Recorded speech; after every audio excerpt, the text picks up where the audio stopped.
Hey there, night wanderer. Tonight we're stepping through the shadowed corridors of ancient Athens, where justice wasn't served behind modern steel bars, but in stone chambers that would make your worst nightmares seem like a gentle lullaby. Before you settle in for this journey through the harsh realities of Greek detention, take a moment to get comfortable. Maybe adjust your pillow, let your breathing slow, and prepare to explore a world where survival wasn't guaranteed, even for a single day. Now imagine the Mediterranean sun beating down on marble columns, the scent of olive oil and burning incense mixing with something far less pleasant. You're about to discover why ancient Greek prisons weren't places of rehabilitation or reform, but rather grim waiting rooms for death itself. Let's ease into this journey together, where every breath might be your last, and every moment teaches you just how fragile freedom really is. The Desmoterion, you're standing before a low, unremarkable building in the southwest corner of the ancient Athenian agora. The structure doesn't look like much from the outside, just weathered limestone blocks arranged in an unusual pattern. But this isn't a house or a workshop. This is the Desmoterion, Athens' answer to a prison. And if you're here, your time on this earth is likely measured in days, not years. The building itself tells a story of pragmatic brutality. 8 small rooms line a narrow hallway, each barely larger than a modern bathroom stall. These aren't cells designed for long-term residents. They're holding pens for the condemned. The floor plan is deliberately simple, efficient, and utterly without comfort. No windows grace these walls, no gardens provide respite. Just stone, iron, and the constant awareness that this is where hope comes to die. As you're led inside, your feet scrape against the rough stone floor that countless others have walked before you. The walls are stained with moisture, perhaps from the nearby river, perhaps from tears, perhaps from things you'd rather not consider. Each room contains little more than space to lie down, a wooden bucket for waste, and iron rings set into the walls for your fetters. The Athenians weren't interested in making prison comfortable. Why waste resources on the condemned? These rooms served one purpose: to keep you alive and present until society could properly dispose of you. The irony isn't lost on anyone that in a city celebrated for its democracy and philosophy, the last place many citizens saw was this cramped, airless chamber where dignity went to die. And yet, even here, in this monument to judicial finality, traces of humanity persisted. Visitors were allowed without restriction. Family members could bring food, clean clothes, even wine. It was a strange mercy, this freedom to maintain human connection in your final days. Guards didn't interfere with these visits, perhaps understanding that a man facing execution deserved some comfort, or perhaps simply because controlling every interaction would require more effort than it was worth. The smell hits you next. Not just the obvious odors of human confinement, but something deeper. The scent of fear soaked into stone, of desperation that has nowhere to go. It's the smell of waiting, of knowing that every sunrise brings you closer to your last, your fellow. Prisoners might be murderers, thieves, blasphemers, or simply men who ask the wrong questions to the wrong people. Speaking of questions, you might be sharing these quarters with philosophers like Socrates, political dissidents, or foreign spies. The democracy of Athens made no distinction based on fame or wisdom when it came to the Desmoterion. Everyone who entered these walls faced the same fate, lived in the same conditions, and breathed the same stale air, thick with anticipation and dread. At night, when the sounds of the agora fade and the city settles into sleep, the Desmoterion becomes a different kind of theatre. Whispered conversations drift between cells. Some prisoners share stories of their crimes, others protest their innocence. A few, perhaps wise to the ways of Athens, spend their time writing letters or dictating final thoughts to sympathetic visitors. The lucky ones sleep. The rest simply wait, listening to the steady drip of water somewhere in the walls and wondering if tomorrow will bring the hemlock. Now imagine trying to find rest in such a place. Your wrists and ankles chafe against iron fetters that mark you as property of the state. The stone floor offers no cushioning for tired bones. Every sound could be the footsteps of your executioner. Every shadow could hide the face of your fate. This is where you would spend your final nights, in a place designed not for punishment, but for the simple purpose of keeping you available for death. The daily routine of the condemned, mourning in the Desmoterion, doesn't arrive with the gentle sound of roosters or the warm glow of sunshine through the windows. Instead, it seeps in gradually through the building's cracks and crevices, bringing with it the renewed awareness that you're still alive, still waiting, still one day closer to your appointment with Athenian justice. Your day begins with the sound of iron on stone as other prisoners shift in their fetters. The iron rings around your wrists and ankles have become familiar companions now, their weight a constant reminder of your status. These aren't just restraints, they're symbols. In Athens, wearing fetters marked you as someone who had forfeited their freedom, someone whom society had already begun to treat as dead. But here's where Athenian detention becomes surprisingly complex. Despite being shackled like an animal, you retain certain human privileges that would seem bizarre to modern prisoners. Visitors arrive at all hours, sometimes bearing food that puts the standard prison fare to shame. Your family might bring wine, honey cakes, roasted meat, or delicate fruits. The contrast is stark. Your body is chained, but your palate can still taste freedom. The guards, if they can even be called that, are remarkably casual about security. There's no structured surveillance, no regular head counts, no systematic control of your daily activities. This isn't because the Athenians are careless, it's because they fundamentally don't see the point. You're here to await execution, not to serve time. Why invest energy in controlling someone who will soon cease to exist? This casual approach extends to almost every aspect of prison life. You're allowed to leave the Desmoterion for major religious festivals, participating in the very civic celebrations that your crime supposedly threatened. Imagine walking through the streets of Athens, still in fetters, watching free citizens celebrate while you know that these might be the last festivals you'll ever see. It's a peculiar form of mercy mixed with cruelty. Food becomes a central preoccupation, not because you're starving, but because it's one of the few remaining pleasures available to you. The state provides basic sustenance, probably bread, olive, oil and watered wine, but the real meals come from outside. Your loved ones understand that feeding you well is one of the last ways they can show care, one of the final acts of love they can perform before the state claims your life. Conversations with fellow prisoners reveal the strange democracy of condemnation. The man in the next cell might have been sentenced for murdering his neighbor in a fit of rage. Another might be here for stealing sacred objects from a temple. Yet another could be facing death for nothing more than asking uncomfortable questions about the gods, like that philosopher everyone keeps talking about. Death, it seems, is the great equalizer in Athens.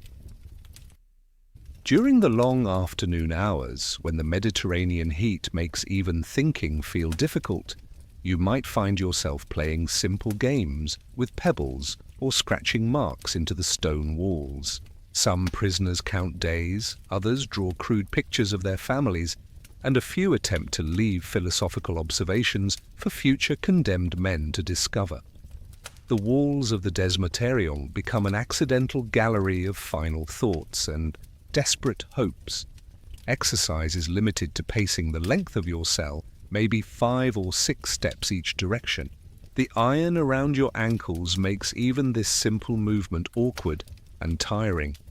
Your muscles begin to weaken. Your body starts to prepare for the end, even before your mind accepts it. This physical deterioration becomes another form of psychological pressure, a daily reminder that you're becoming less human, more ready for disposal. Hygiene is whatever you can manage with the resources available. Water for washing comes irregularly, and soap is a luxury few can afford. Your appearance begins to match your status, unkempt, unwashed, increasingly distant from the clean, civilized citizen you once were. The Athenians understand that looking like a condemned man makes the final act of justice easier for everyone involved. But perhaps the most challenging aspect of this daily routine is the waiting itself. Unlike modern prisoners who might serve specific sentences, you have no idea when your final day will arrive.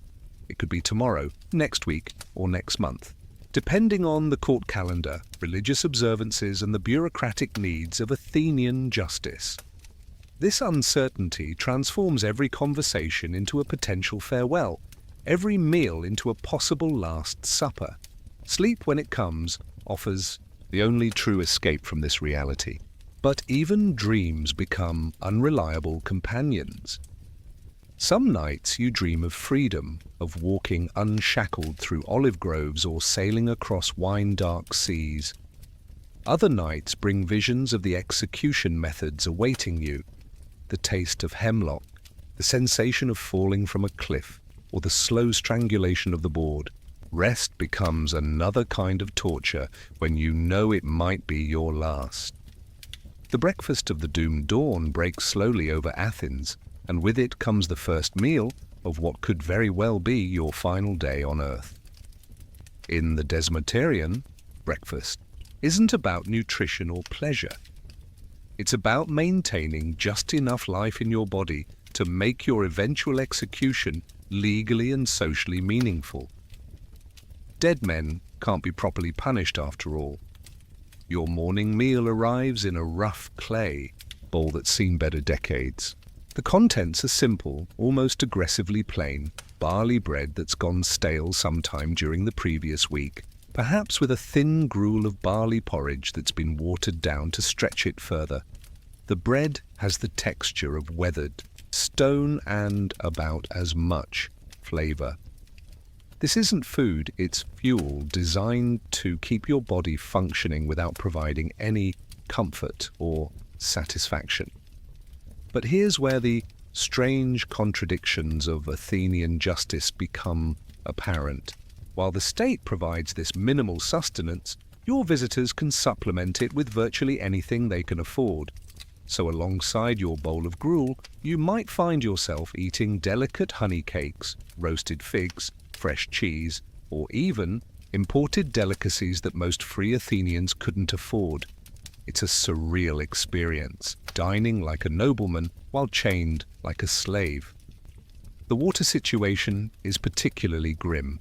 What you're given to drink has been sitting in clay amphora for unknown lengths of time, developing a murky color and questionable taste.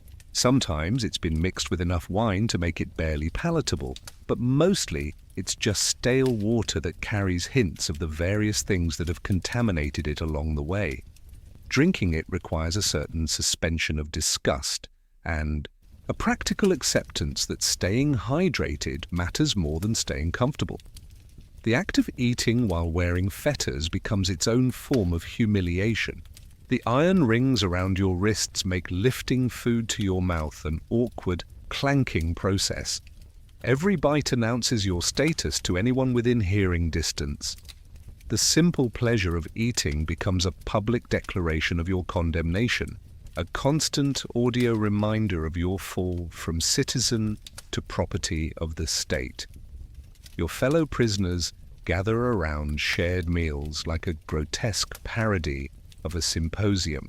Instead of discussing philosophy or politics, conversation turns to more immediate concerns, rumors about execution dates, speculation about which gods might grant mercy, or practical advice about how to die with dignity.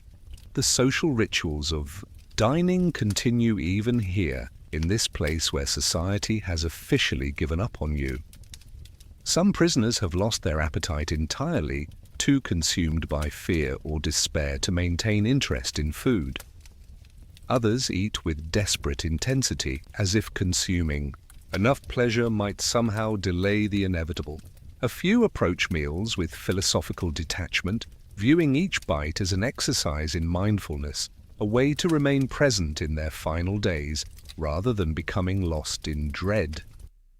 The bread itself tells a story of Athenian economics and social hierarchy. The quality varies dramatically depending on your family's wealth and social connections. Poor prisoners get the standard institutional bread, thick and heavy and barely edible. Wealthy prisoners might receive fine white bread made from imported wheat, soft and delicate and absolutely wasted on men who won't live to see another harvest. Olive oil, when it's available, becomes a precious commodity. A few drops can transform that stone-like bread into something approaching edible. But oil is expensive, and not every family can afford to provide it regularly. The presence or absence of olive oil in your meal becomes a social marker even here, distinguishing between condemned men who still have resources and those who face death in poverty, as well as chains. The timing of breakfast carries its own psychological weight. Eating signals the beginning of another day, another 24 hours of waiting for death. Some prisoners refuse morning meals entirely, preferring to remain in the liminal space between sleep and waking rather than fully engaging with another day of existence. Others attack their food with the fury of men who refuse to let approaching death diminish their engagement with life. Surprisingly, the Athenians allow condemned prisoners to observe certain dietary restrictions related to religious festivals or personal beliefs. If you've sworn an oath to avoid certain foods, or if your religious practice requires specific eating habits, these are generally honored. It's another of those strange mercies that make Athenian justice so complex. They'll kill you, but they won't force you to violate your spiritual commitments while you wait. The sharing of food becomes one of the few ways to maintain human connection and dignity. Prisoners who receive extra rations from wealthy families often share with those who have nothing.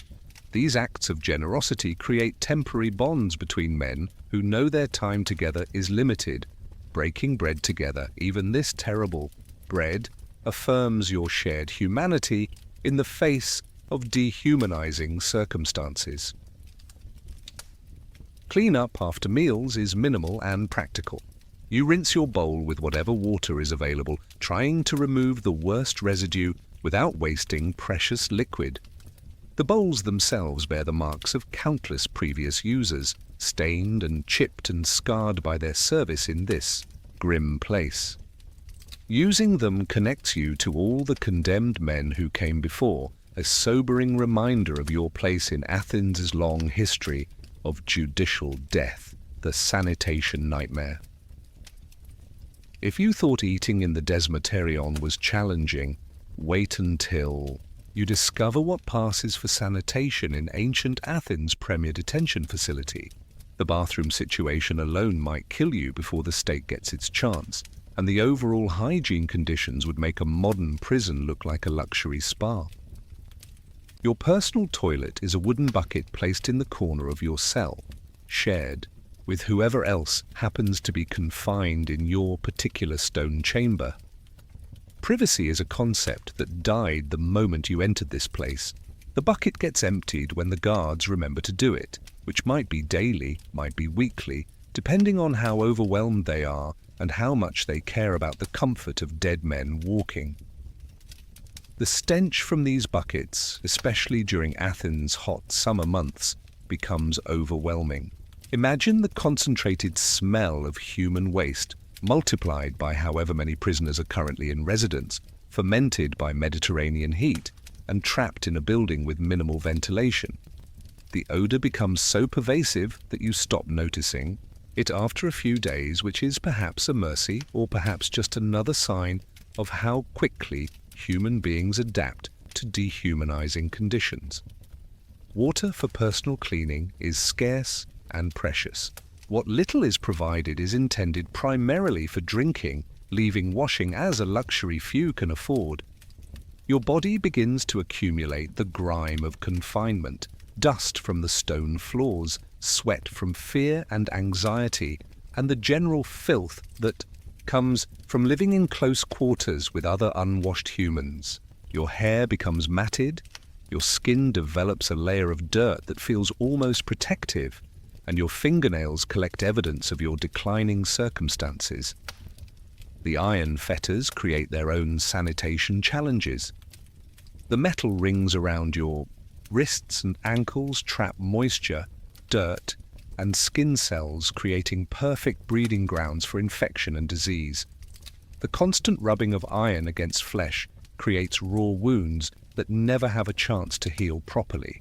These sores weep, attract flies, and generally add to the catalogue of physical miseries that accompany your wait for execution.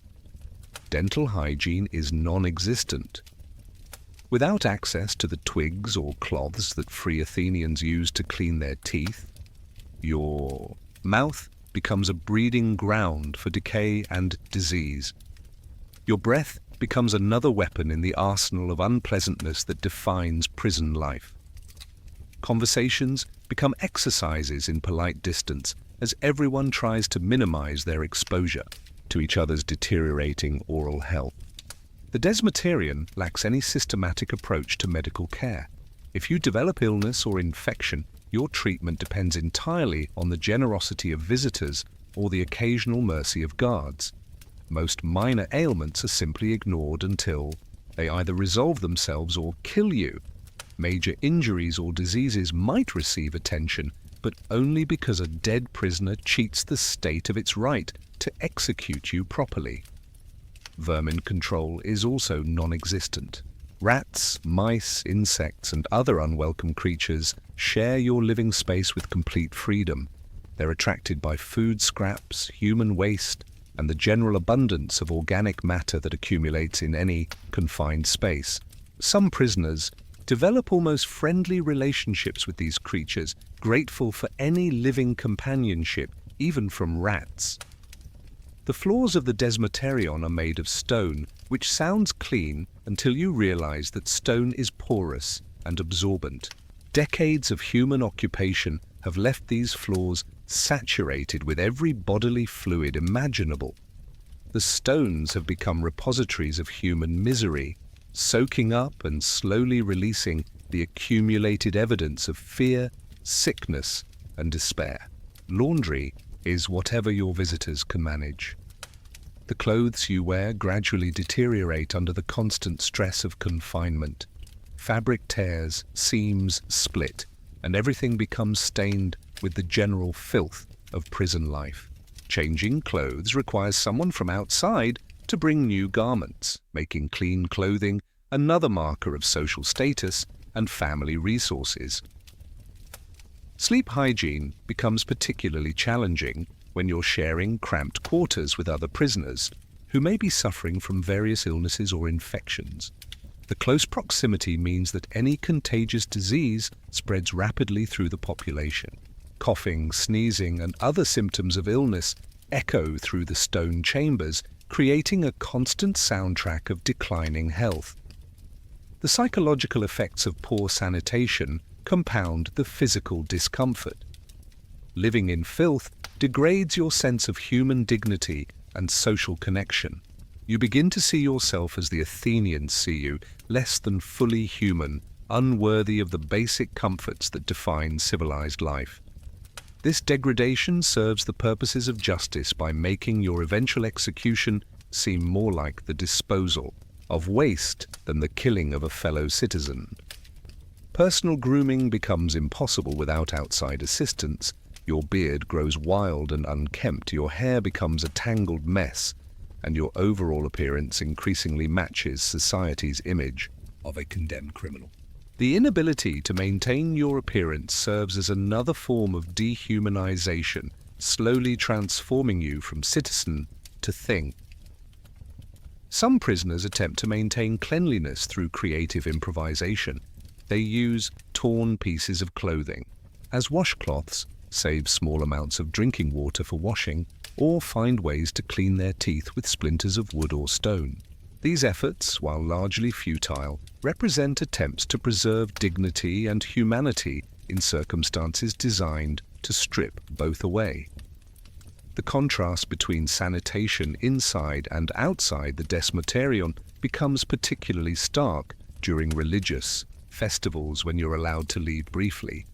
Stepping into the clean, sweet-smelling streets of Athens provides a shocking reminder of how far you've fallen from normal human standards. The experience of returning to the filth after tasting cleanliness again adds another layer of psychological torment to your imprisonment. Your cellmates and their crimes.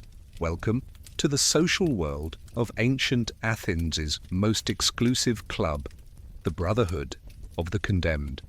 Your cellmates in the Desmoterion represent a fascinating cross-section of Athenian society's failures, fears, and moral boundaries. Unlike modern prisons that separate inmates by crime type or risk level, the Desmoterion throws everyone together in a democracy of death that would be darkly amusing if it weren't so terrifying. The man sleeping on the stone beside you might be Lysander, a merchant who was caught embezzling from the sacred treasury of Athena. His crime wasn't just theft, it was sacrilege, an offense against the gods that demanded death. Lysander spends his days obsessively calculating how much money his family will need to survive his execution, treating his approaching death like just another business transaction requiring careful planning and resource allocation. Across the narrow chamber, you'll find Nicias, whose crime was asking uncomfortable questions about the nature of the gods and their relationship to human morality. Like that famous philosopher everyone whispers about, Nicias challenged conventional wisdom once too often, inspiring young Athenians to think independently about religion and ethics. His execution will serve as a warning to other would-be philosophers about the dangers of intellectual curiosity. Then there's Demetrios, a foreign spy caught gathering information about Athenian military preparations. His case is complicated by questions of citizenship and legal status. As a non-citizen, he lacks certain legal protections, but his connections to powerful foreign allies have kept him alive longer than most. Demetrios speaks little Greek and spends most of his time staring at the walls, perhaps dreaming of the distant homeland he'll never see again. Apollodorus presents a different kind of case entirely. He was convicted of murdering his brother-in-law in a dispute over inheritance rights. The killing was passionate rather than premeditated, but Athenian law makes little distinction between hot-blooded and cold-blooded murder. Apollodorus maintains his innocence, claiming self-defense, but the jury decided otherwise. He oscillates between rage at the injustice and resignation to his fate. The youngest prisoner is Cleomenes, barely past 20, convicted of stealing sacred objects from the temple of Demeter. His youth makes his situation particularly poignant. He committed his crime during a festival, drunk on wine and peer pressure, grabbing some golden offerings on a dare from older friends who managed to escape. Now he faces death for what amounted to a foolish prank, a reminder of how permanent the consequences of temporary stupidity can be. Thrasymachos represents the political crimes that periodically sweep through Athens. He was accused of plotting against the democracy, though the evidence was thin and the accusations politically motivated. His real crime was belonging to the wrong faction during a period of political purges. Thrasymachos understands the game better than most, accepting his fate with the weary resignation of a man who knew the risks of political involvement. The diversity of crimes represented in your small stone chamber reveals the breadth of behaviors that Athenian society considered worthy of death. Religious offenses, political dissent, violent crime, theft of sacred property, and various forms of treason all carry the same ultimate penalty. Athens makes no fine distinctions between different types of capital crimes. Death is death, regardless of the path that led you there. Social class creates interesting dynamics among the condemned. Lysander, despite his financial crimes, still commands respect due to his merchant family's wealth and connections. His visitors bring better food and cleaner clothes, creating a miniature economy within the prison as he shares resources with less fortunate prisoners in exchange for companionship and protection. The conversations that develop between these unlikely roommates often focus on the nature of justice itself. Nicias, the philosopher, engages Apollodorus, the murderer, in discussions about whether killing is ever justified. Thrasymachos analyzes the political implications of their various sentences, while Cleomenes simply asks why the gods allow such suffering if they truly care about human affairs. Language barriers add another layer of complexity to prison social dynamics. Demetrios communicates primarily through gestures and simple words, creating a strange intimacy as other prisoners attempt to bridge cultural and linguistic gaps. These efforts at communication become exercises in basic humanity, reminding everyone that death is a universal language that transcends nationality. The rotation of prisoners creates a constantly shifting social environment. Some men are executed quickly, within days of arriving. Others wait for months as appeals are processed, or religious calendar complications delay their execution dates. This uncertainty means that you never know how long you'll share space with any particular cellmate, adding an element of impermanence to all relationships. Conflicts inevitably arise in such close quarters under such stressful circumstances. Arguments over food, sleeping space, or simple noise levels can escalate quickly among men who have nothing left to lose. However, the shared understanding that everyone faces the same ultimate fate tends to moderate these disputes. Why waste your final days fighting over trivialities when death is the only certainty? Some prisoners form genuine friendships in their final weeks, bonding over shared circumstances and mutual support. These relationships often transcend the social boundaries that would have separated these men in free society. A philosopher and a thief might discover common ground in their approaching mortality, finding comfort in conversation and companionship. The guards occasionally share rumors about release dates or execution schedules. Though this information is rarely reliable, these whispered fragments of information create hope and despair in equal measure as prisoners try to calculate how much time they have left and what it might mean for their various appeals or political complications. Religious observances become complicated when prisoners from different backgrounds share cramped quarters. Some maintain daily prayers to their patron gods, while others have abandoned religion entirely in the face of their circumstances. These different approaches to spirituality in extremis create subtle tensions and unexpected alliances among the condemned. The judicial system that condemned you understanding how you ended up in this stone chamber requires examining the Athenian judicial system that brought you here, a system that would seem both familiar and utterly alien to modern sensibilities. In Athens, justice isn't dispensed by professional judges or carefully trained legal experts.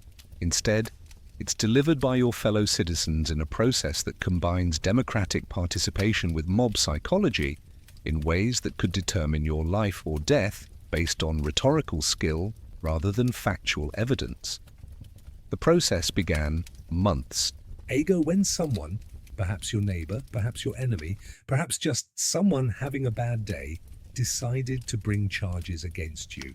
In Athens, any citizen can accuse any other citizen of any crime, requiring no special qualifications, training, or evidence beyond their personal conviction that you've done something wrong.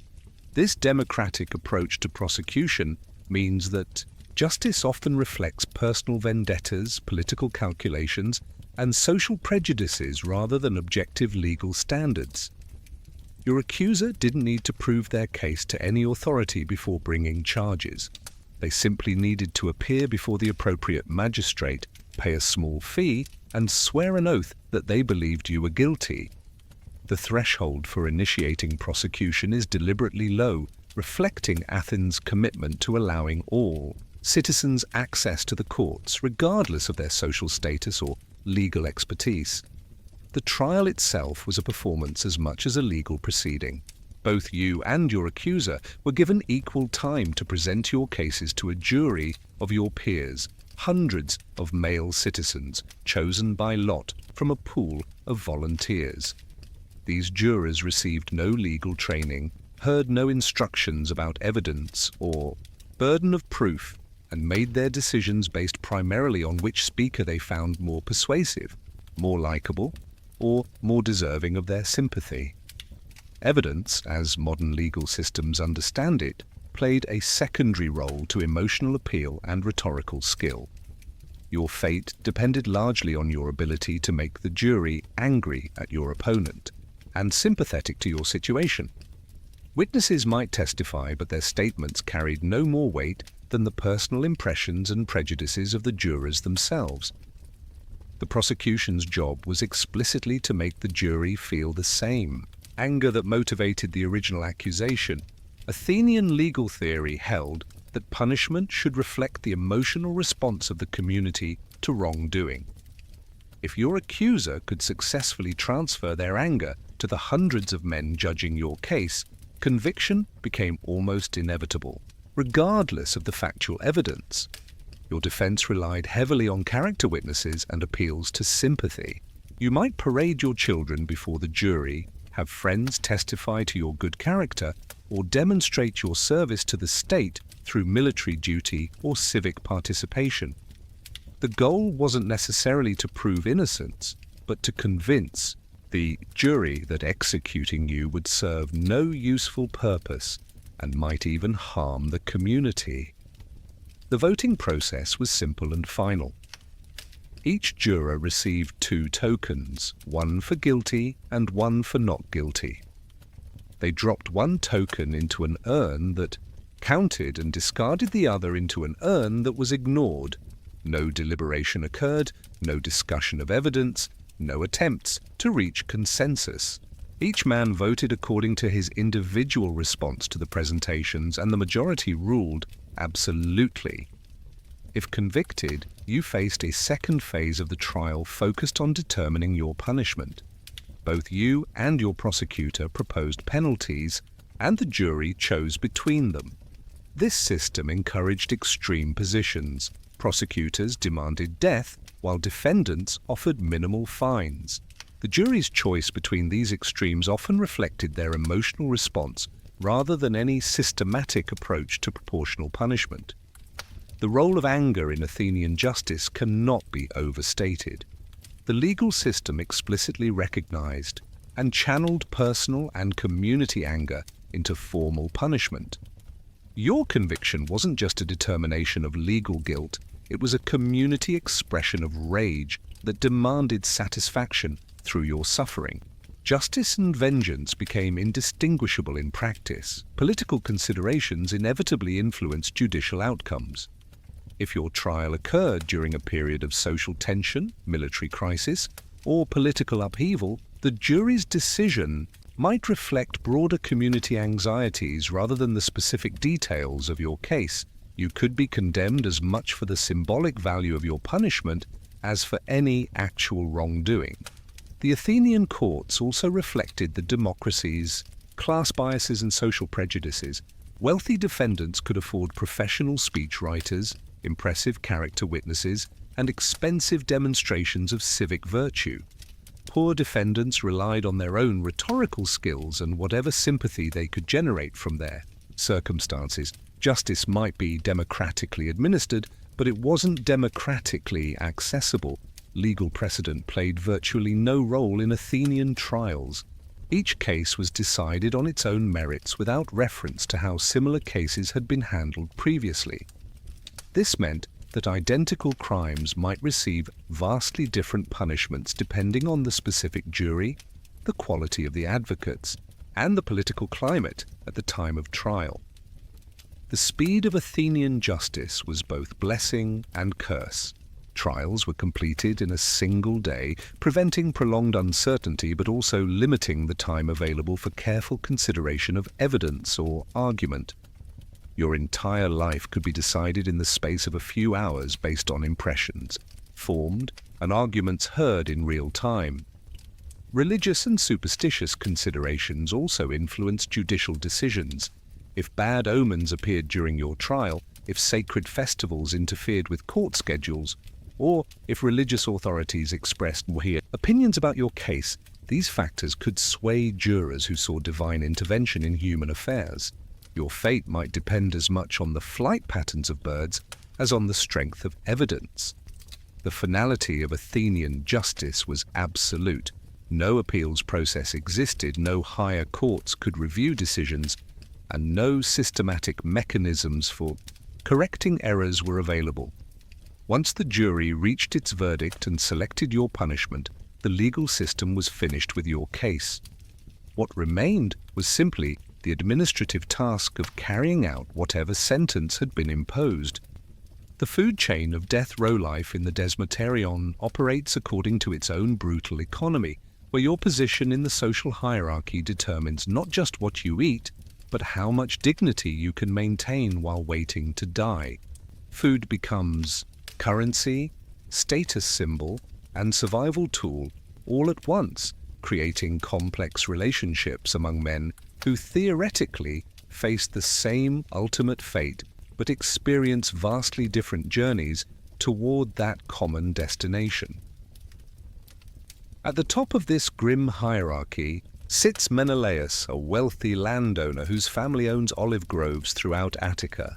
His crime, embezzling funds meant for temple repairs, carries a death sentence, but his wealth ensures that his final days unfold with remarkable comfort. Servants arrive daily with elaborate meals packed in fine pottery, roasted lamb with herbs, fresh bread made from imported wheat, aged cheese from his own flocks, and wine that costs more than most prisoners' families see in a year. Menelaus shares his abundance strategically, creating a circle of dependent prisoners who compete for his favor. A slice of his lamb might buy protection from the more violent inmates. A cup of his wine could secure assistance with personal hygiene or help carrying messages to visitors. His generosity isn't altruistic. It's calculated to make his remaining time as pleasant and secure as possible. Below Menelaus in this hierarchy comes Antipater, a merchant whose family retains enough resources to provide decent food, but lacks the extravagant wealth of true aristocracy. His daily provisions include fresh bread, olive oil, dried fish, and occasionally some fruit or vegetables.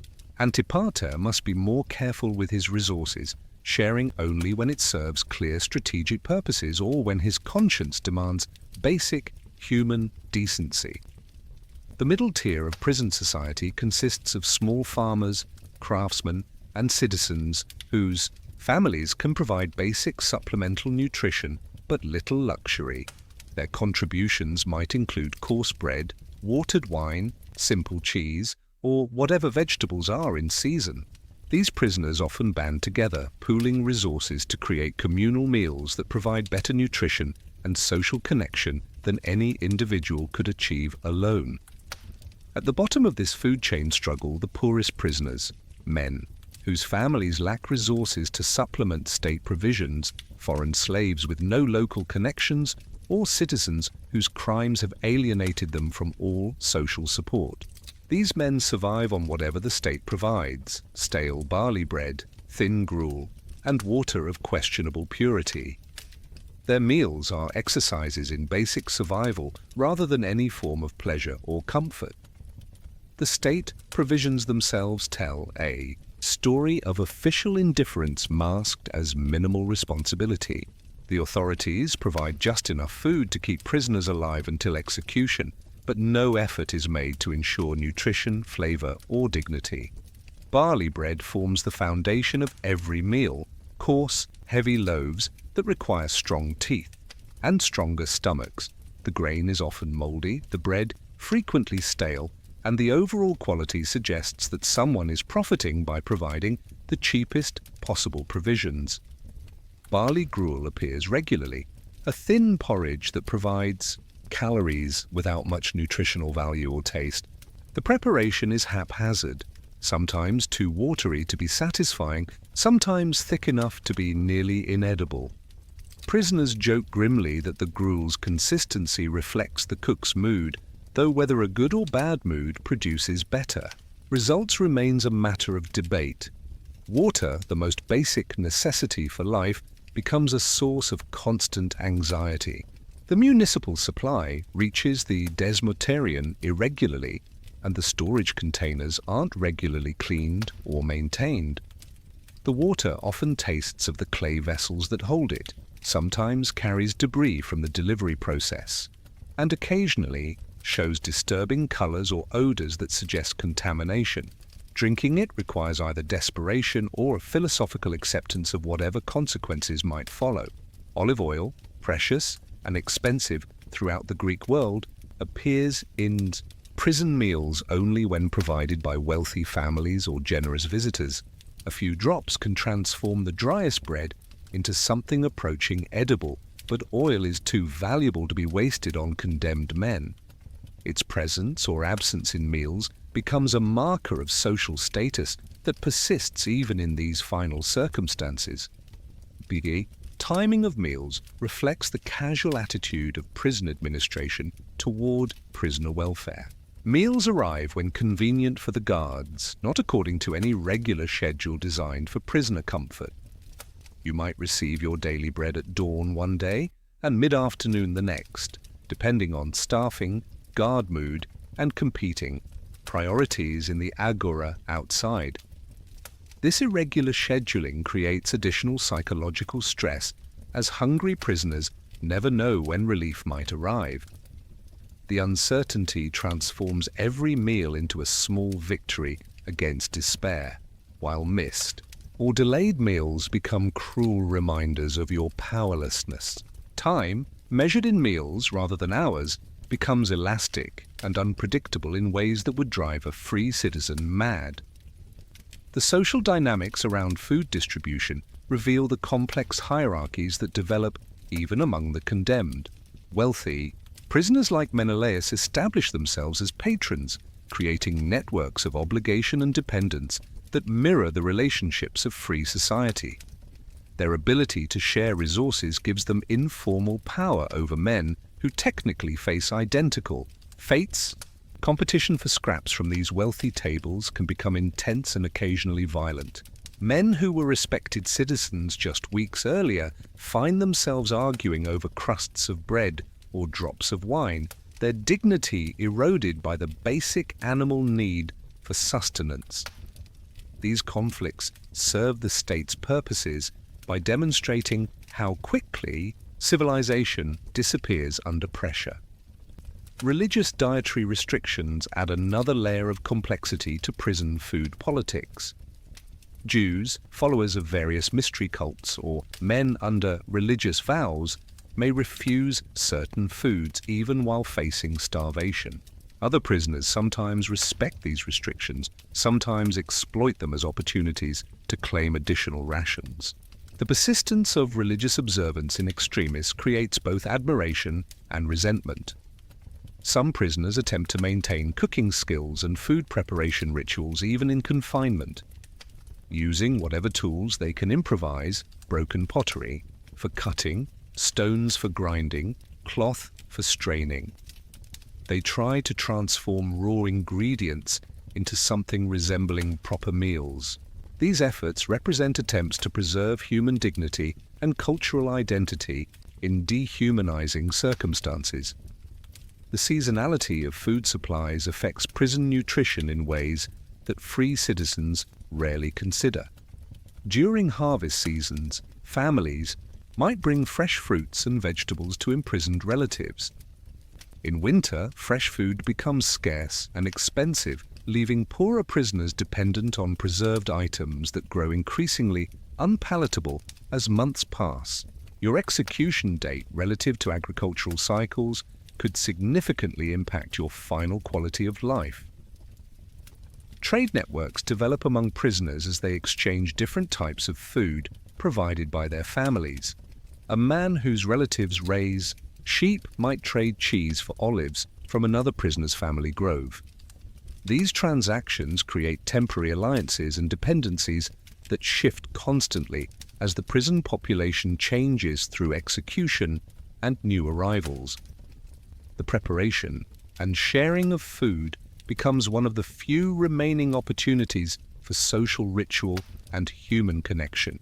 Prisoners who receive substantial provisions from outside often organize communal meals that temporarily restore some semblance of civilized dining. These gatherings provide psychological relief from the isolation and dehumanization of prison life. The politics of prison. Surviving even a single day in the Desmoterion requires navigating a complex web of alliances, rivalries, and power dynamics that mirror the political life of Athens itself. Except here, the stakes are immediate, and the consequences potentially lethal. Your fellow prisoners may face the same ultimate fate, but their backgrounds, connections, and resources create a microcosmic society where politics can mean the difference between comfort and misery, protection and vulnerability, dignity and degradation. Understanding the prison's political landscape begins with recognizing that death doesn't eliminate social stratification. It simply creates new hierarchies based on different criteria. Wealth still matters, but so do physical strength, rhetorical skill, useful connections, and the ability to forge protective alliances. Your position in this hierarchy determines everything from meal quality to personal safety to the psychological support available during your darkest moments. Menelaus, the wealthy landowner, has established himself as the unofficial patron of the prison's social order. His resources allow him to purchase favors from guards, provide gifts to fellow prisoners, and maintain a network of dependencies that offers him protection and companionship. But his position isn't secure. It depends on continued generosity and careful management of relationships that could shift quickly if circumstances change. Political alignments from the outside world continue to influence relationships within the prison walls. Men who supported opposing factions in recent elections or military campaigns view each other with suspicion, even though their political differences have become meaningless in the face of shared condemnation. These old loyalties create fault lines that can erupt into conflicts over seemingly trivial issues. Thrasymachos, the political prisoner, occupies a unique position in this environment. His experience with Athenian politics gives him insights into human motivation and alliance building that prove valuable even in confinement. Other prisoners seek his advice about managing relationships with guards, interpreting rumors about execution schedules, and navigating the complex social dynamics of shared spaces. Physical intimidation plays a role in prison politics, though less than you might expect. Most prisoners are weakened by poor nutrition, limited exercise, and the psychological stress of approaching death. Additionally, violence that results in injury or death before scheduled execution could complicate legal procedures and bring unwanted attention from authorities. Still, the threat of violence hovers over interactions, particularly when resources or sleeping spaces are disputed. Information becomes a valuable commodity in this environment where uncertainty dominates every aspect of daily life. Guards occasionally share rumors about court schedules, political developments, or administrative changes that might affect execution timing. Prisoners who maintain good relationships with guards through bribes, personal charm, or family connections can access information that others cannot, creating another dimension of social hierarchy. Religious and philosophical differences also influence prison politics. Nicias the philosopher attracts followers among prisoners who find comfort in intellectual discussion and spiritual contemplation. His ideas about death, justice, and human dignity provide psychological sustenance for men grappling with their mortality. However, his influence also creates resentment among prisoners who prefer more practical approaches to survival. The rotation of prisoners through execution creates constant instability in established power structures.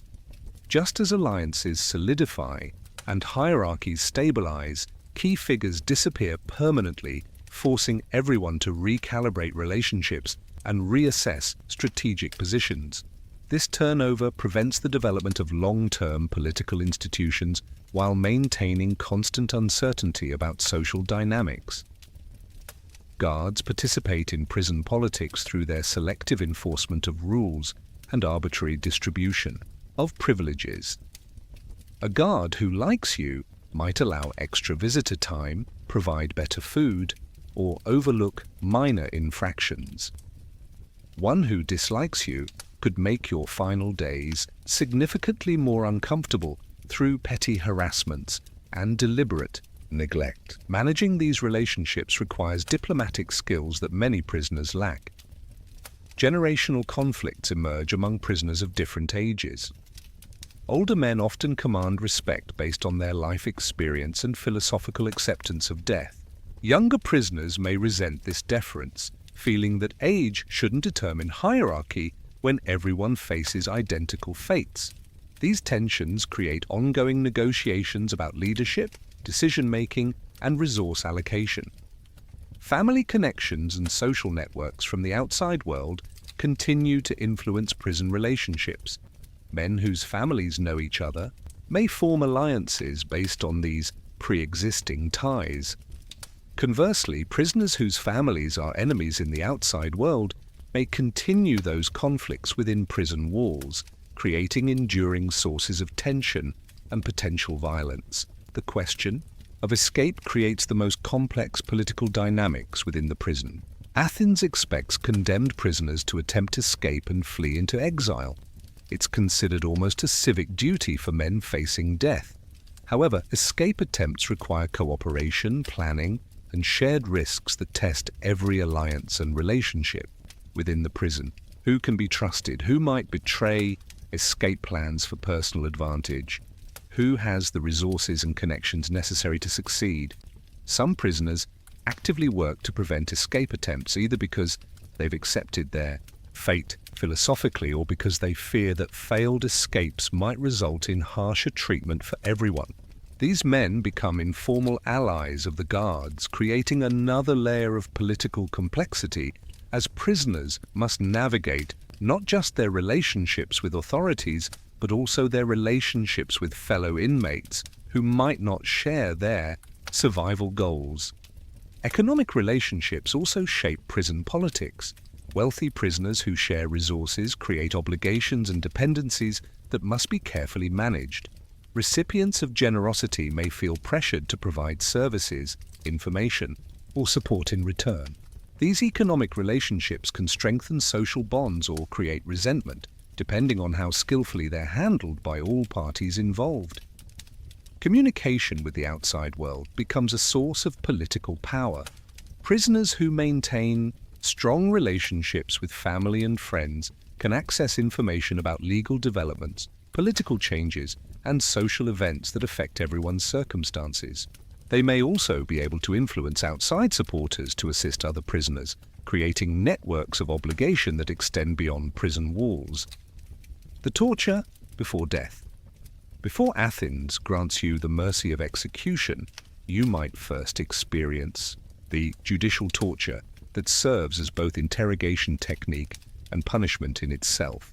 The Athenian legal system recognizes torture as a legitimate tool for extracting confessions, gathering information, and demonstrating the state's power over those who violate its laws. What you're about to endure has been carefully designed to break your will while keeping you alive enough to face proper execution later.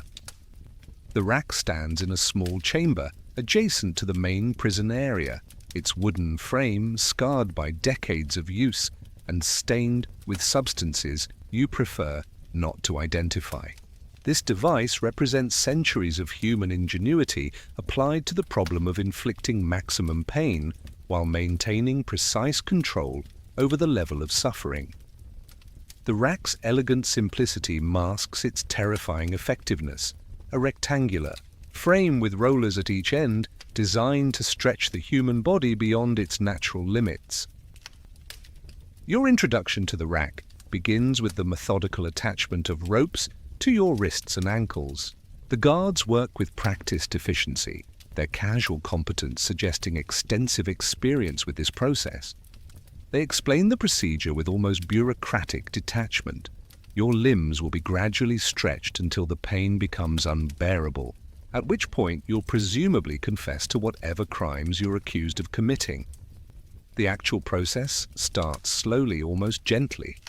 The rollers turn gradually, taking up slack in the ropes and beginning to apply tension to your joints. At first, the sensation might be mistaken for a therapeutic stretch, the kind of extension that feels good after a long day of physical labor. This deceptive beginning serves psychological as well as physical purposes, allowing you to hope that perhaps the torture won't be as terrible as anticipated. But the rack's true purpose reveals itself as the tension gradually increases. Your joints begin to separate in ways that evolution never intended, creating sharp shooting pains that travel along your limbs and into your torso.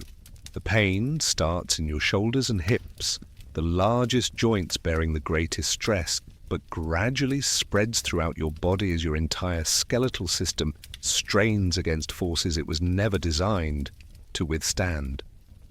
The psychological aspects of rack torture are as carefully designed as the physical components. The gradual increase in pain allows you to anticipate each turn of the rollers, creating dread that amplifies the actual suffering. You can see the guards' hands on the mechanisms, watch their faces for signs of mercy or determination, and count the incremental increases in agony that mark your progress toward confession or unconsciousness. Interrogation proceeds alongside the physical torture, with questions delivered in calm, conversational tones that contrast sharply with your escalating agony. Your torturers want specific information, names of accomplices, details of criminal activities, confessions of guilt, that will simplify legal proceedings. They're not particularly concerned with whether your answers are truthful. They simply want responses that serve the state's administrative needs. The rack's effectiveness lies in its ability to inflict extraordinary pain without immediately causing death. Your torturers can monitor your condition, adjusting the tension to maintain optimal levels of suffering while avoiding permanent damage that would interfere with your eventual execution. This balance requires skill and experience, transforming torture into a specialized craft with its own techniques and professional standards. As the stretching intensifies, your ability to maintain coherent thought deteriorates rapidly. The pain overwhelms normal cognitive functions, reducing your mental capacity to basic survival responses. This mental degradation serves the torture's purpose by making resistance increasingly difficult, while making confession seem like the only possible escape from unbearable suffering. The physical effects of extreme stretching extend beyond immediate pain. Your ligaments begin to tear, creating injuries that will never heal properly, even if you somehow survive both torture and execution. Your breathing becomes labored as the extension of your torso affects lung capacity. Blood circulation changes as stretched limbs receive inadequate supply, causing numbness and tingling that mix strangely with the sharp pain of joint separation. Other torture methods available to Athenian interrogators include various forms of beating, burning, and mutilation designed to extract information while maintaining life.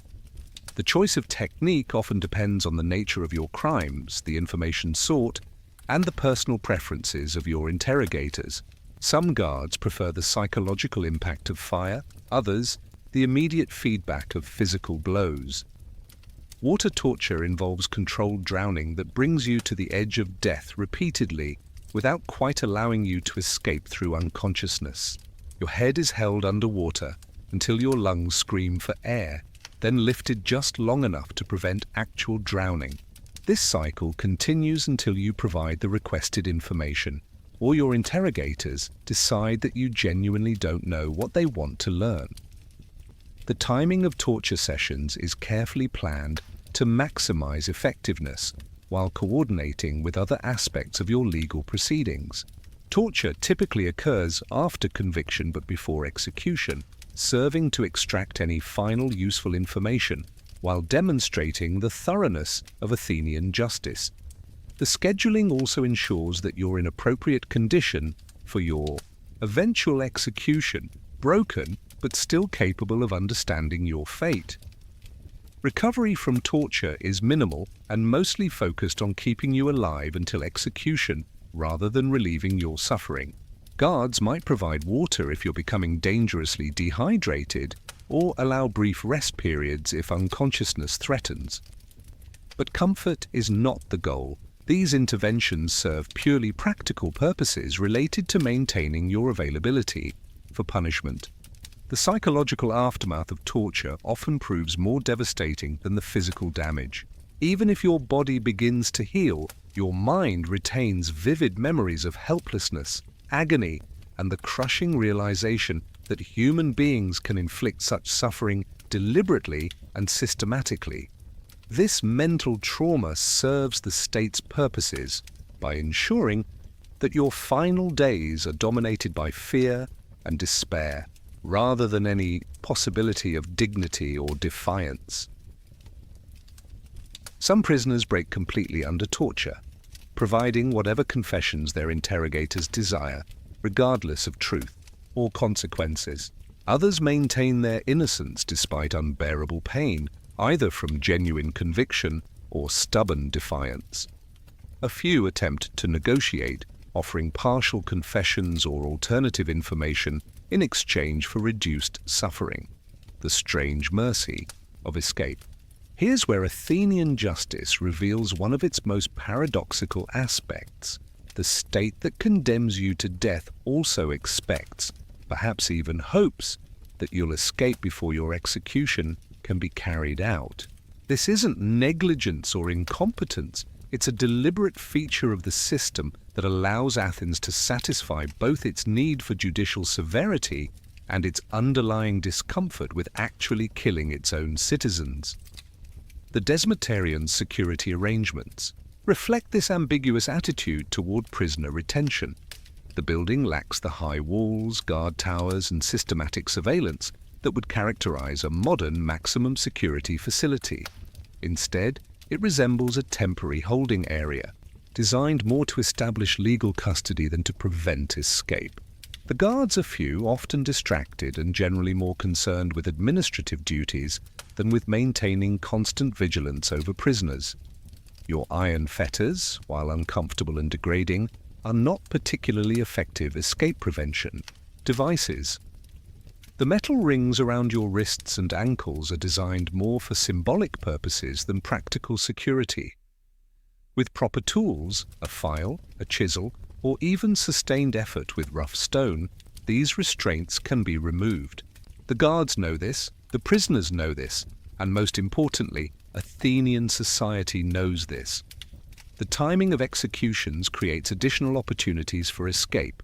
Religious festivals, court holidays, and administrative delays often postpone scheduled executions, sometimes for weeks or months. During these extended waiting periods, prisoners have ample opportunity to plan escapes, gather necessary resources, and coordinate with outside supporters who might assist their flight from Athens. Socrates famously refused to escape despite clear opportunities and encouragement from friends and family.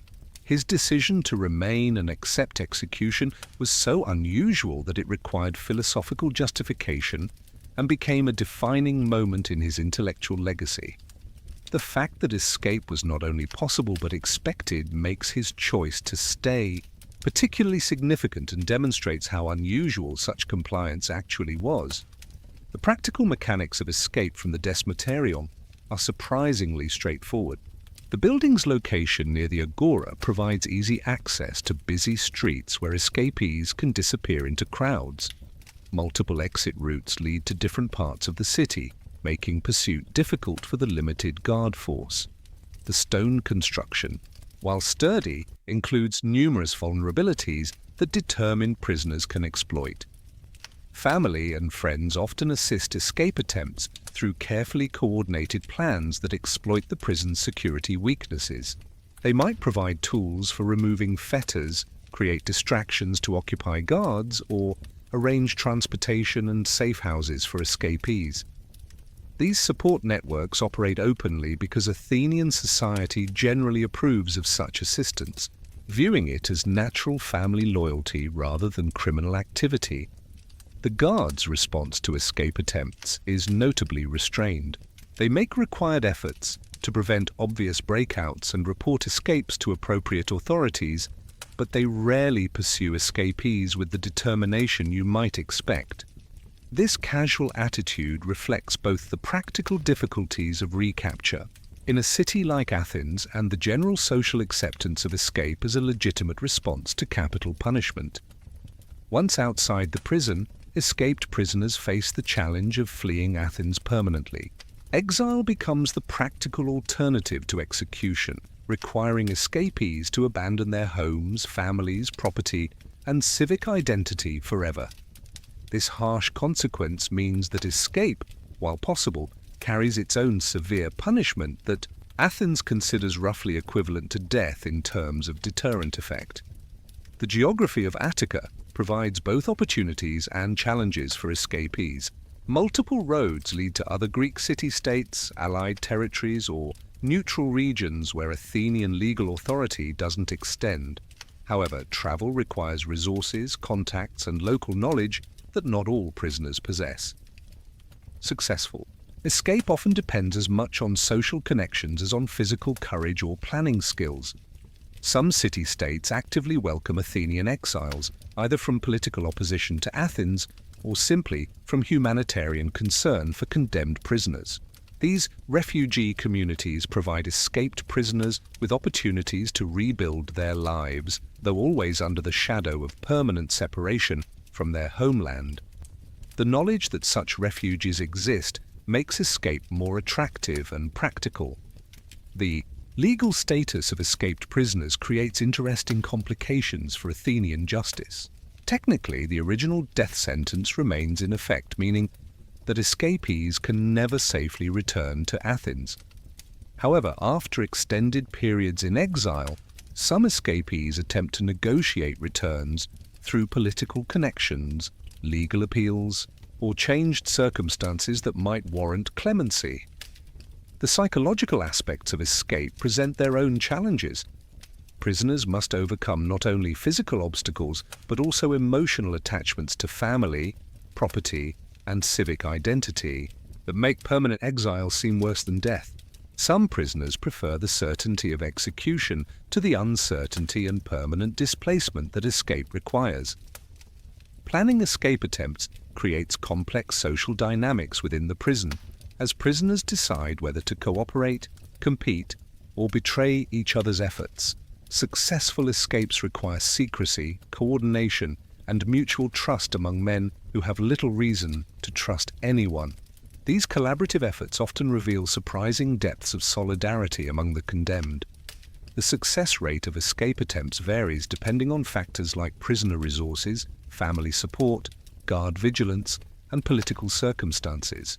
During periods of political instability or military crisis, guards may be more distracted and escape opportunities more numerous. Conversely, high-profile cases or public pressure might result in increased security and closer surveillance. The executioner's methods. When escape fails or personal honor demands facing death with dignity, you'll encounter the various methods by which Athens disposes of its condemned citizens. The choice of execution technique depends on your social status, the nature of your crime, and sometimes simply the preferences of those administering your punishment. Each method reflects different aspects of Athenian values regarding death, dignity, and the relationship between citizen and state. Hemlock poisoning represents the most prestigious form of execution, reserved primarily for citizens whose crimes don't involve violence or sacrilege. This method gained fame through Socrates' death, but it was actually quite rare, used only when the condemned could afford the expensive poison and the state wished to maintain some semblance of dignity in the proceedings. The hemlock itself must be imported from distant regions where the plant grows naturally, making it a luxury execution method available only to those with sufficient resources. The preparation of hemlock requires careful attention to dosage and purity. Too little poison prolongs suffering unnecessarily. Too much might cause violent convulsions that disturb the peaceful death that makes this method appealing. The executioner, really more of a specialized pharmacist, must understand both the botanical properties of the plant and the physiological effects of the various alkaloids it contains. Your hemlock execution begins with a formal ceremony that acknowledges your citizenship even as it ends your life. You're allowed to bathe, dress in clean clothes, and receive final visits from family and friends. The poison is prepared fresh, mixed with water or wine to mask its bitter taste, and served in a simple clay cup that emphasizes the ordinary nature of what is about to happen. The effects of hemlock poisoning unfold gradually and relatively peacefully, at least compared to other execution methods. The poison attacks your nervous system systematically, beginning with numbness in your extremities and gradually working toward your vital organs. You remain conscious and capable of conversation for most of the process, allowing for final philosophical discussions or personal farewells.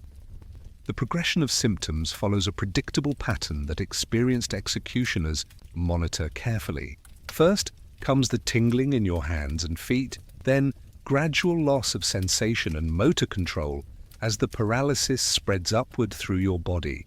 Your mind remains clear even as your body becomes increasingly unresponsive, creating a strange disconnect between consciousness and physical control. Death finally arrives when the paralysis reaches your diaphragm and other muscles essential for breathing. The process typically takes between 30 minutes and 2 hours, depending on your body weight, the poison's potency, and your individual physiological response. Throughout this time, observers can monitor your condition and provide whatever comfort or conversation you desire. For those who cannot afford hemlock or whose crimes demand more dramatic punishment, Athens employs the board, a form of bloodless crucifixion that combines public humiliation with slow death. You're fastened to a wooden plank with iron collars around your wrists, ankles, and neck, then left exposed to the elements while the restraints gradually tighten to cause strangulation. The board execution serves multiple purposes beyond simply causing death. The public nature of the punishment provides deterrent effect, while the prolonged dying process allows spectators to witness your suffering and consider their own moral choices. The use of iron collars rather than nails emphasizes control and deliberation rather than violent impulse. The positioning on the board is carefully calculated to maximize both discomfort and symbolic impact. Your body is stretched and displayed in a manner that emphasizes vulnerability and powerlessness, while ensuring that death occurs slowly enough to serve educational purposes for observers. The iron collar around your neck provides the mechanism for final strangulation once the preliminary suffering has been judged sufficient. Weather conditions significantly affect board executions, with rain, wind, and temperature extremes adding unpredictable elements to the punishment. Summer executions might involve heat exhaustion and dehydration, while winter procedures could include hypothermia as a contributing factor. These environmental variables make each board execution unique, while adding psychological uncertainty for both condemned prisoners and spectators. The barathron, or origma, represents Athens' most dramatic execution method, being thrown from a high cliff into a deep pit. This technique is reserved for the most serious crimes, treason, sacrilege, or particularly heinous murders that demand spectacular punishment. The symbolism is clear. Such criminals don't deserve ordinary death, but must be literally cast out from human society. The cliff used for Barathron executions is located outside Athens proper, requiring a procession that serves as public spectacle and final opportunity for the condemned to contemplate their fate. The journey to the execution site becomes part of the punishment, allowing time for fear to build while providing opportunities for last-minute confessions or appeals for mercy. The actual throwing requires careful timing and technique to ensure that death occurs from the fall rather than from prolonged suffering in the pit below. Executioners must judge wind conditions, calculate proper trajectory, and coordinate their efforts to achieve quick, clean disposal. Despite its dramatic appearance, Barathron execution requires professional skill and experience. The pit itself serves as a permanent reminder of Athenian justice, gradually filling with the bodies of those who violated society's most fundamental laws. The accumulation of remains creates a physical monument to the consequences of serious crime while providing a practical disposal method that doesn't require ongoing maintenance or expense. Some execution methods vary depending on your citizenship, status, and social standing. Slaves and foreigners might face crucifixion with nails, beating to death with clubs, or other techniques considered too degrading for Athenian citizens. These distinctions reflect the persistent importance of social hierarchy even in death, maintaining civic distinctions right up to the moment of execution. The timing of executions follows religious and administrative calendars that sometimes result in lengthy delays between sentencing and death. Sacred festivals, court holidays, and various bureaucratic requirements can postpone your execution for weeks or months, creating extended periods of anticipation that serve as additional psychological punishment. The final festival, in one of the most surreal aspects of your imprisonment, Athens occasionally allows condemned prisoners to participate in major religious festivals, creating bizarre scenes where men wearing execution fetters join free citizens in celebrating the very civic life they've been judged unworthy to continue sharing. These temporary releases from confinement provide brief tastes of freedom that make returning to the Desmoterion psychologically devastating while serving complex social and religious purposes that reveal the contradictions at the heart of Athenian justice. The Panathenaia, Athens' greatest festival honoring the city's patron goddess, creates the most dramatic opportunities for these temporary freedoms. The celebration requires participation from all levels of society to demonstrate civic unity and religious devotion, and excluding condemned prisoners might anger the gods by suggesting that Athens considers some of its citizens completely beyond redemption. So you find yourself still wearing the iron fetters that mark your condemned status, walking among free citizens as they process through streets you may never see again after today. The preparation for festival participation begins with a grudging acknowledgement from your guards that religious obligations temporarily outweigh security concerns. You're allowed to wash more thoroughly than usual, though the limitations of prison facilities mean that you can never achieve the cleanliness that religious participation ideally requires. Your clothes, if you have access to anything beyond prison rags, are inspected for obvious contamination or offensive odors that might disturb other worshippers. The walk from the Desmoterion to the festival gathering points provides your first exposure to normal city life in weeks or months. The sounds, smells, and visual complexity of Athens in celebration overwhelm senses that have adapted to the sensory deprivation of prison life. Free citizens move with casual confidence that you remember, but can no longer take for granted. their easy interactions highlighting the social isolation that has become your permanent condition.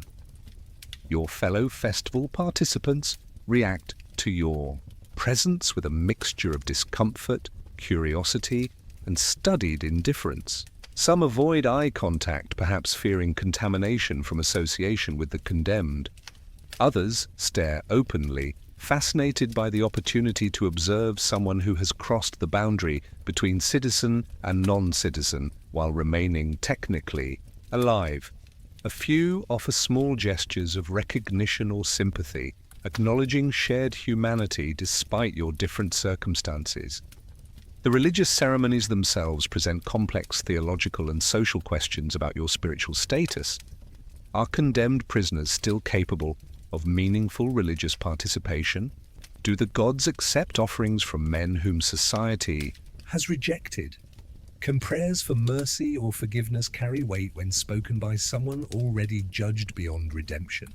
These questions have no clear answers, leaving everyone involved to navigate uncertain spiritual territory. Your participation in ritual activities is necessarily limited by practical and symbolic considerations. You cannot handle sacred objects that require ritual purity, cannot take leadership roles that would compromise the ceremony's integrity, and cannot move freely through crowds where your fetters might cause disruption or alarm. Instead, you occupy a liminal space between participation and exclusion that emphasizes your ambiguous status.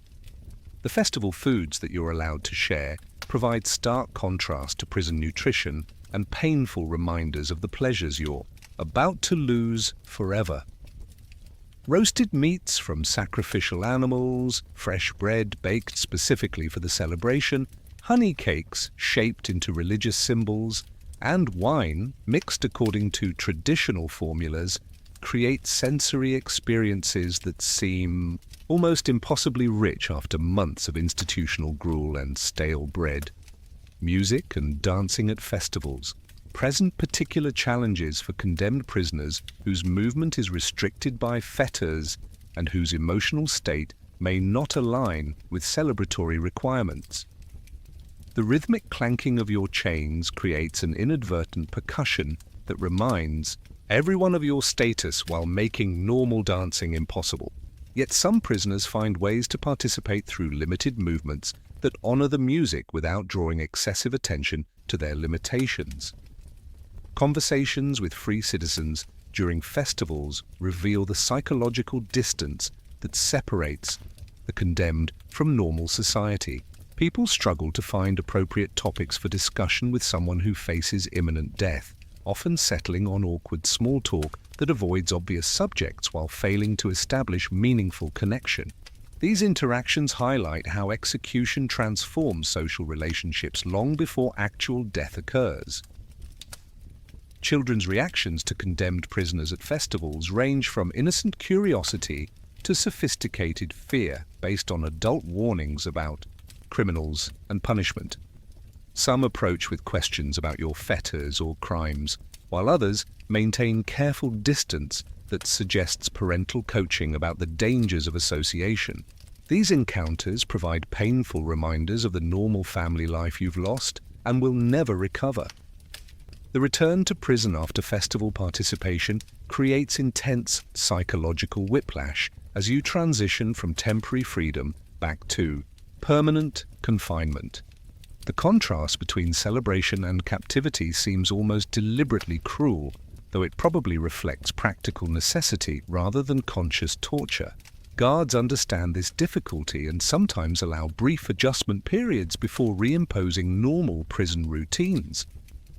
Religious officials sometimes visit condemned prisoners after festivals to discuss spiritual preparation for death, offering theological perspectives on redemption, divine mercy, and proper conduct in final circumstances. These conversations can provide genuine comfort or additional anxiety, depending on your religious beliefs and the particular priest's approach to discussing death and judgment. The memory of festival participation becomes both treasure and torment during your remaining days in confinement. The experience provides proof that normal life continues beyond prison walls, that the world you're leaving behind retains its beauty and meaning despite your exclusion from it. Yet these same memories make prison life seem more unbearable by comparison, intensifying the suffering that accompanies waiting for death. Some condemned prisoners use festival experiences as opportunities for final messages to family members or friends who might be present in the crowds. Subtle gestures, brief conversations, or symbolic actions can convey information, affection, or forgiveness that might otherwise remain uncommunicated. These final connections serve as important psychological preparation for death, while providing closure for relationships that imprisonment has disrupted. The hemlock hour, your final morning, arrives with the casual brutality that characterizes Athenian justice. No ceremony, no advance warning, just a guard appearing at your cell with the simple announcement that today is the day. The sun hasn't fully risen and the city still sleeps peacefully, unaware that one of its citizens is about to drink his way into history. You've known this moment would come, anticipated it, perhaps even welcomed it, but the reality feels both exactly as expected and utterly surprising. The preparation ritual for hemlock execution reflects Athens' attempt to maintain dignity in the midst of deliberate killing. You're offered the opportunity to bathe, though the facilities remain as primitive as ever: a clay basin, lukewarm water, and a rough cloth that serves as both wash rag and towel. The act of washing takes on profound significance when you know it's the last time you'll ever clean your body, the final opportunity to present yourself as a civilized human being rather than a condemned animal. Clean clothes, if available, complete your preparation for death. Your family may have provided fresh garments for this occasion, understanding that your appearance in these final moments will influence how your death is remembered and discussed. The simple act of dressing becomes a statement about human dignity, a refusal to let the state's power extend completely, degrading your final appearance. The hemlock itself arrives in an unremarkable clay cup, the kind used for everyday drinking throughout Athens. There's something profoundly disturbing about this ordinariness, the way death comes disguised as something as mundane as an evening cup of wine. The poison has been prepared according to traditional formulas mixed with water to mask its natural bitterness, though nothing can completely eliminate the harsh taste that will be among your final sensory experiences. Your executioner, a specialized craftsman in the business of death, explains the process with the detached professionalism of any skilled worker discussing his trade. The poison will begin working within minutes, starting with tingling in your extremities and gradually progressing to complete paralysis. Death will come when the paralysis reaches your breathing muscles, a process that typically takes 1 to 2 hours depending on your body weight and individual constitution. The presence of friends and family during your final hours creates complex emotional dynamics that range from comforting to devastating. Their faces reflect your own range of emotions: fear, sadness, love, regret, and sometimes a surprising peace that comes from accepting the inevitable. Conversations during these final moments tend toward the philosophical or practical rather than emotional, perhaps because strong feelings become too overwhelming when time is so limited. You're encouraged to walk around while the poison takes effect, both to maintain dignity and to help distribute the hemlock evenly through your system. This peculiar exercise routine, pacing back and forth while slowly dying, creates a surreal atmosphere where normal activity continues despite extraordinary circumstances. The contrast between mundane movement and approaching death emphasizes the strange nature of this particular execution method. The first symptoms appear as promised: tingling in your fingers and toes, a strange numbness that spreads gradually up your limbs. Your executioner monitors these changes with professional interest, asking periodic questions about what you're experiencing, and noting the progression of symptoms. This clinical attention to detail transforms your death into a medical procedure rather than a violent ending. As the paralysis spreads, you begin to lose control over your movements in ways that are both frightening and oddly peaceful. Your legs become unsteady, requiring assistance to continue walking. Your hands lose the ability to grip objects firmly, yet your mind remains clear throughout this process, allowing you to observe your own dying with remarkable detachment and maintaining the possibility of meaningful conversation until near the very end. The psychological experience of hemlock poisoning involves a strange disconnect between mental awareness and physical capability. You can think clearly, understand what's happening, and communicate effectively, even as your body systematically shuts down. This preservation of consciousness during physical dissolution allows for remarkable final conversations that have influenced philosophy and literature for centuries. Pain is notably absent from the hemlock experience, one reason why this execution method is considered relatively humane despite its ultimate purpose. The poison simply interrupts nerve function without causing the intense suffering associated with other forms of death. This absence of agony allows condemned prisoners to focus on spiritual or philosophical preparation rather than being overwhelmed by physical distress. The presence of observers during hemlock executions serves multiple purposes, providing companionship. For the dying, witnessing the state's justice and learning from the philosophical or spiritual insights that often emerge during final conversations. These witnesses carry responsibility for accurately reporting not just the fact of death, but the manner of dying, creating historical records that influence public understanding of justice and punishment. The final stage arrives when breathing becomes difficult as the paralysis reaches your diaphragm and other respiratory muscles. This is typically the most frightening part of the process, as the approach of suffocation triggers primal survival instincts despite intellectual acceptance of death. Your executioner may offer reassurance about the timing and nature of the final moments, helping maintain calm during these last minutes.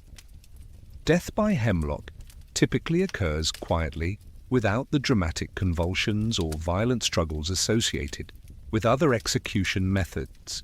Observers often report that the condemned simply stopped breathing, sometimes in the middle of a sentence or philosophical observation.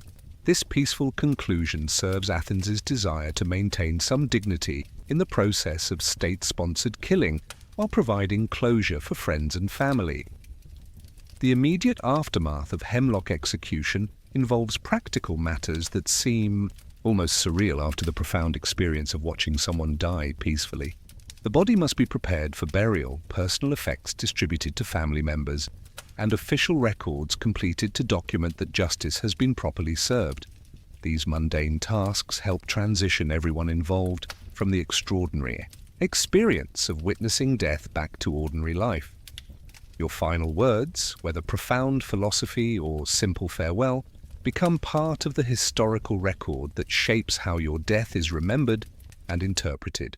Some condemned prisoners use these final moments for elaborate philosophical statements about justice, mortality, or the nature of existence. Others prefer simple expressions of love for family or forgiveness for enemies. The gifts and materials brought during visits, food, clothing, books, religious items, personal mementos, serve both practical and symbolic purposes as expressions of continued love and connection, despite the official declaration that condemned prisoners are no longer worthy of social membership. These tokens of affection provide comfort while serving as painful reminders of normal life that imprisonment has made inaccessible. The philosophy of prison dreams sleep in the desmoterion when it finally comes, despite the anxiety, discomfort, and constant awareness of approaching death, provides access to a psychological realm where the normal rules of imprisonment temporarily dissolve. Your dreams become the only space where freedom remains possible. where reunion with loved ones can occur, where alternative outcomes to your current circumstances might unfold. Yet these nocturnal escapes also serve as cruel reminders of everything that waking life has destroyed, creating complex emotional experiences that can provide either solace or additional torment. The content of condemned prisoners' dreams often reflects the intense psychological pressures of awaiting execution, combined with suppressed hopes, fears, and desires that cannot be safely expressed in waking consciousness. Some dreams recreate past happiness with almost painful vividness, allowing you to experience again the simple pleasures of normal life, sharing meals with family, walking freely through Athens, engaging in work that provided both income and satisfaction, participating in religious festivals without fetters marking your condemned status. Recurring nightmares about execution methods create ongoing psychological torture as your sleeping mind rehearses various scenarios of approaching death with creative and terrifying detail. You might dream of drinking hemlock and feeling your body slowly paralyzed, while consciousness remains trapped inside a dying shell. Alternatively, nightmares might feature the bored execution with extended suffering under public scrutiny, or the dramatic terror of being thrown from cliffs into dark pits filled with the bones of previous victims. Some dreams provide escape into impossible futures where legal appeals succeed, political circumstances change, or miraculous interventions allow return to normal life. These wish-fulfillment dreams can provide temporary psychological relief while creating additional pain when consciousness returns to the harsh realities of stone walls and iron fetters. The contrast between dream freedom and waking imprisonment becomes another form of psychological torture that compounds existing stress. Religious and spiritual dreams often intensify during imprisonment as the approach of death focuses attention on questions about divine judgment, afterlife existence, and spiritual preparation for whatever comes next. You might dream of conversations with gods, visions of underworld landscapes, or encounters with deceased relatives who provide guidance about facing death with proper dignity and spiritual preparation. Dreams about family members who cannot visit regularly or who have died previously create complex emotional experiences that combine comfort with loss. Sleeping conversations with your deceased father might provide guidance about facing death courageously, while dreams of children you'll never see grow up generate profound grief mixed with desperate love that has nowhere else to express itself. Some condemned prisoners report prophetic dreams that seem to predict execution dates, execution methods, or other aspects of their fate. Whether these dreams represent genuine supernatural insight or psychological processing of subtle clues observed during waking hours, they create additional anxiety as dreamers struggle to interpret symbolic content that might contain vital information about their approaching fate. Escape dreams provide psychological rehearsal for actual escape attempts while allowing exploration of freedom scenarios that might never be practically possible. These dreams might feature detailed plans for removing fetters, overpowering guards, fleeing Athens, or establishing new lives in distant cities. Sometimes these nocturnal escape scenarios inspire actual escape attempts. Other times they serve purely as psychological relief valves. The sharing of dreams among fellow prisoners creates informal psychological support networks as condemned men compare their nocturnal experiences and attempt to interpret symbolic content together. These dream discussions provide opportunities for mutual comfort while revealing the common fears, hopes, and psychological patterns that characterize the experience of awaiting execution. Philosophical dreams, particularly among educated prisoners, often address fundamental questions about justice, mortality, human nature, and the relationship between individual consciousness and larger cosmic order. You might dream of conversations with famous philosophers, participation in intellectual debates about proper responses to unjust treatment, or visionary experiences that provide new insight into life's meaning and purpose. The relationship between dream content and waking emotional state creates feedback loops that can either improve or worsen psychological adaptation to imprisonment. Positive dreams that provide comfort and hope can improve daytime mood and coping ability, while disturbing nightmares can increase anxiety and depression that make imprisonment even more difficult to endure psychologically. Some prisoners attempt to control their dream content through various techniques learned from religious practices, philosophical training, or folk traditions about influencing sleep experiences. These efforts to direct dreaming toward helpful rather than harmful content represent attempts to maintain some psychological agency, even in circumstances where external control has been completely eliminated. Memory dreams that recreate past. Experiences with detailed accuracy provide opportunities to revisit better times while highlighting the contrast between previous happiness and current misery. These dreams might reproduce specific conversations, recreate sensory experiences like particular meals or seasonal celebrations, or allow re-experiencing of personal relationships that imprisonment has destroyed or death will soon make permanently inaccessible. The interpretation of dream symbolism becomes a preoccupation for many condemned prisoners as they search for hidden meanings that might provide guidance about approaching death or insight into divine will concerning their fate. Traditional Greek understanding of dreams as messages from gods adds religious significance to these interpretations, while creating additional anxiety about correctly understanding symbolic content. Social dreams featuring interactions with guards, fellow prisoners, or other figures from prison life often process the complex relationships and power dynamics that characterize daily existence in confinement. These dreams might explore scenarios where usual power relationships are reversed, where guards show unexpected mercy, or where fellow prisoners reveal hidden aspects of their personalities or backgrounds.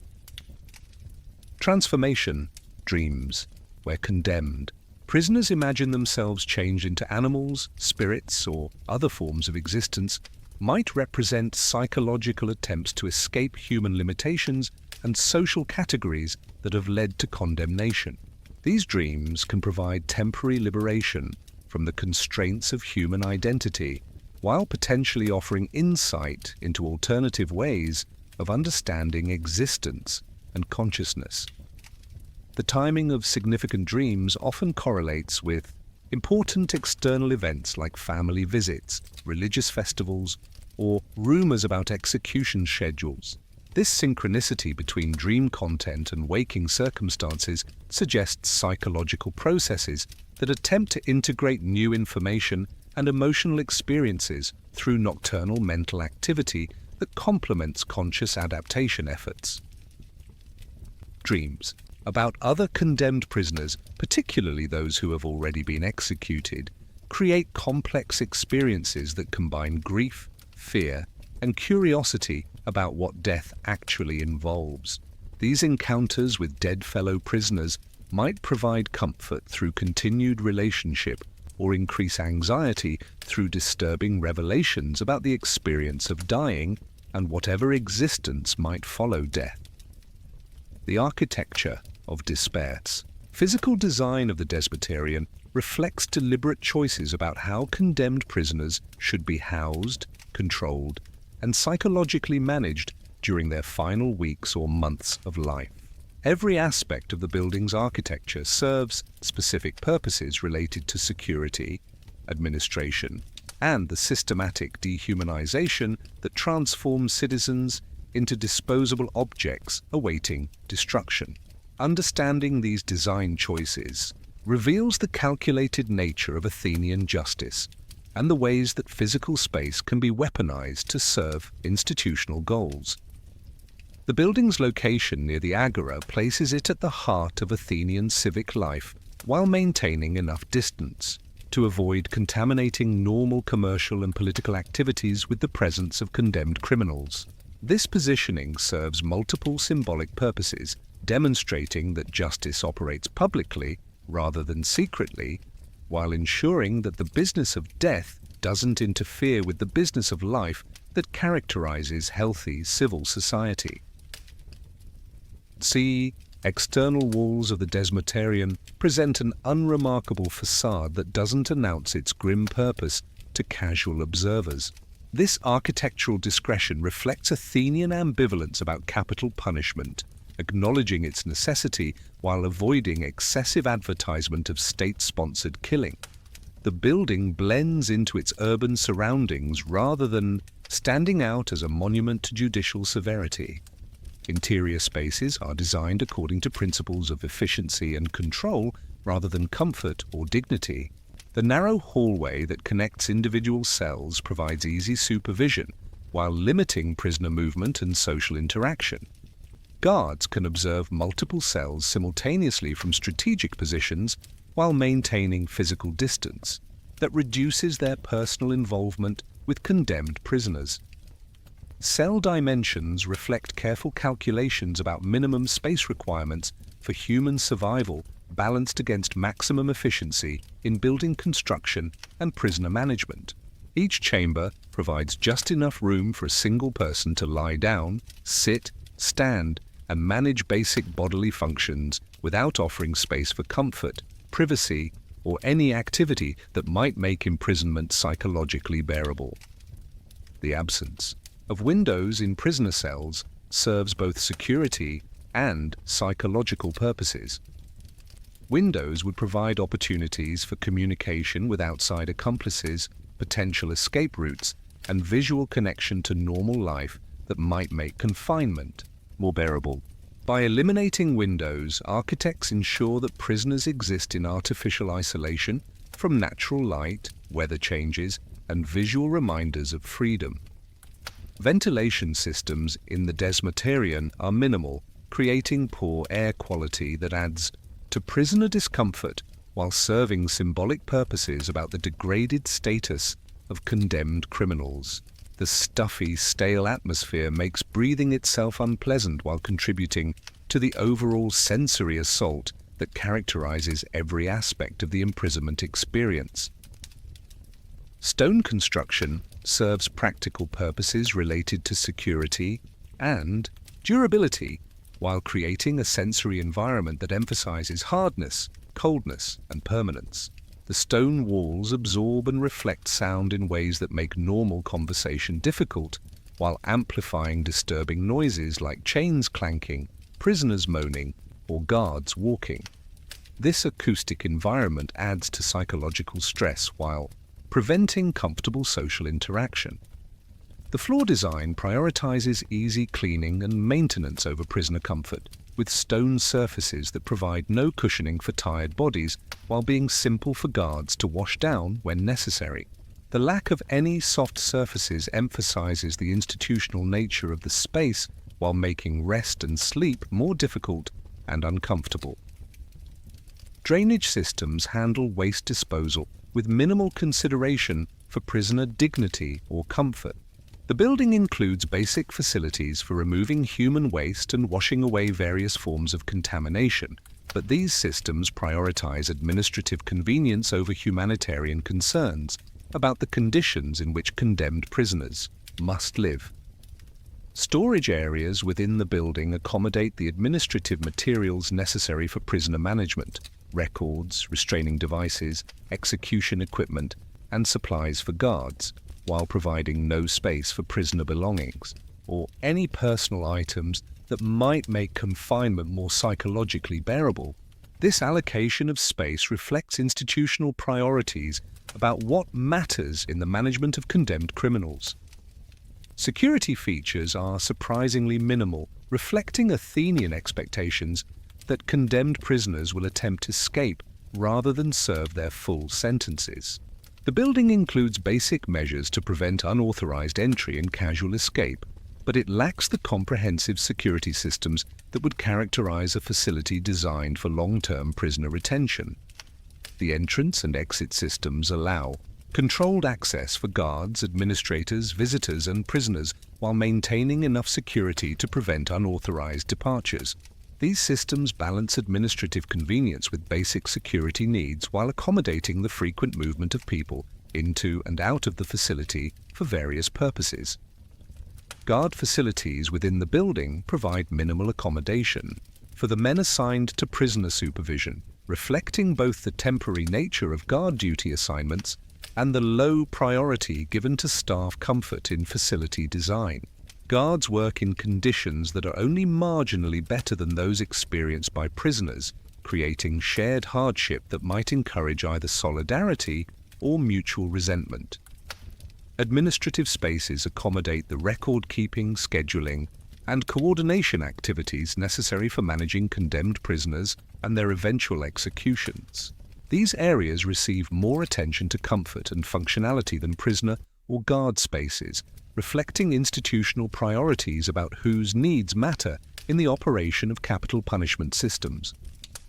The relationship between interior and exterior space emphasizes the separation between normal civic life and the world of condemned criminals. Architectural barriers ensure that activities within the desmotarian remain invisible to casual observers while preventing prisoners from maintaining visual or social connection to the free community they can no longer participate in. Symbolic. Elements in the building's design reinforce messages about justice, punishment, and the fate of criminals through architectural choices that emphasize strength, permanence, and state authority. Every design decision communicates institutional values while shaping the psychological experience of everyone who enters the building for any purpose. Maintenance requirements for the building reflect its function as a place where people suffer and die, requiring periodic cleaning, repair, and renovation to address the physical damage caused by human misery and institutional violence. These maintenance activities provide ongoing reminders of the building's purpose while creating opportunities for prisoners to observe normal work activities they can no longer participate in. The integration of execution equipment storage and preparation areas within the building ensures that condemned prisoners remain constantly aware of their approaching fate through proximity to the tools and materials that will end their lives. This architectural choice serves psychological purposes related to maintaining appropriate fear and resignation among the condemned. The social hierarchy of the condemned. Even in death's waiting room, human beings create complex social structures that reflect, modify, and sometimes invert the hierarchies that characterize their previous lives as free citizens. The microcosm of condemned society within the desmotarian reveals fascinating dynamics about how social status adapts to extreme circumstances while demonstrating the persistence of human needs for order, meaning, and community even when official. Society has declared all participants equally unworthy of continued existence. At the apex of prison social hierarchy sits Menelaus, whose extensive family wealth allows him to function as an informal patron within the condemned community. His ability to provide food, comfort items, and various forms of assistance creates networks of obligation and gratitude that mirror the patron-client relationships of free Athenian society. However, his elevated status within prison comes with expectations of generosity and responsibility that create both power and burden. Menelaus navigates his position carefully, understanding that excessive displays of wealth might generate resentment among less fortunate prisoners, while insufficient generosity could result in loss of influence and protection. His social skills, developed through years of managing business relationships and civic obligations, prove valuable in maintaining advantageous position within the artificial community of condemned criminals. The second tier of prison hierarchy includes men like Antipater the merchant and Thrasymachos the political prisoner, whose combination of moderate resources and valuable skills provides them with respect and influence among their fellow condemned. These middle-status prisoners often serve as intermediaries between the wealthy elite and the poor masses, facilitating communication and resource distribution while managing their own survival needs. Intellectual status creates its own form of social currency within prison walls as education, philosophical training, and rhetorical skills provide condemned prisoners with ways to contribute to community life that don't depend entirely on material resources.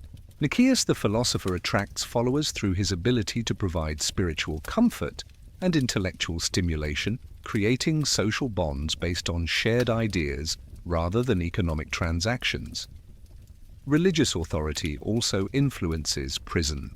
Social dynamics as prisoners who possess theological knowledge or spiritual wisdom gain respect and influence through their ability to address the existential questions that become urgent when death approaches.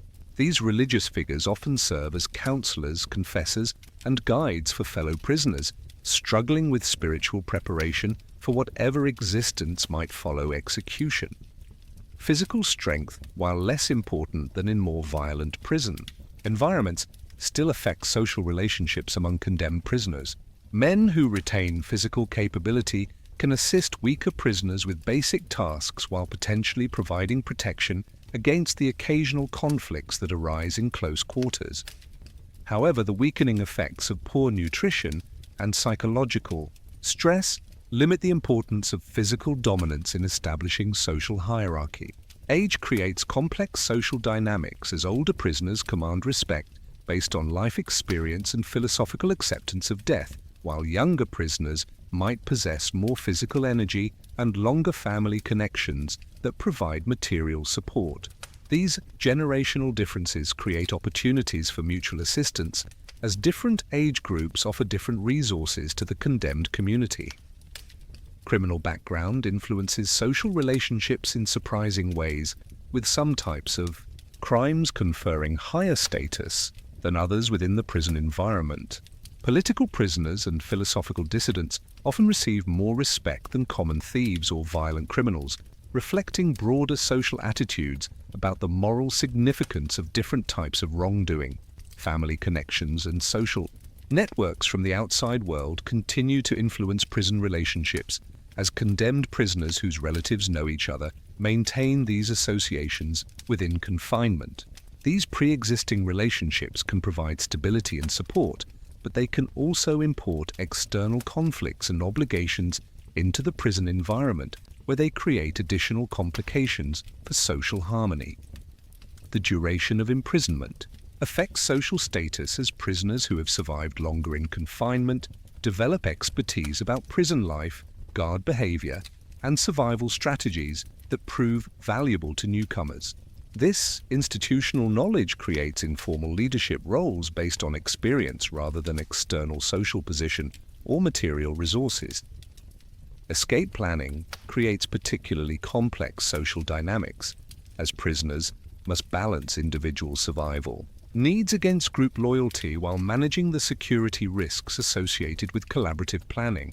Successful escape attempts require cooperation and trust among men who have little reason to trust anyone, creating temporary alliances that can strengthen or destroy existing social relationships. Information networks within the prison create additional hierarchies based on access to knowledge about execution schedules, guard routines, legal developments, and family circumstances that affect individual prisoners. Those who maintain good relationships with guards or receive frequent visitors often find themselves at the center of informal intelligence systems that provide both social connection and practical advantage. Leadership roles within the condemned community emerge organically based on combinations of resources, skills, personality, and circumstances rather than formal appointment or democratic selection. These leaders often serve as mediators in disputes, coordinators of group activities, and spokespersons in negotiations with guards or administrators. The management of scarce resources creates ongoing social tensions as prisoners navigate between individual survival needs and community obligations. Those with resources face pressure to share while risking depletion of their own supplies, while those without resources must balance requests for assistance against dignity and self-respect considerations.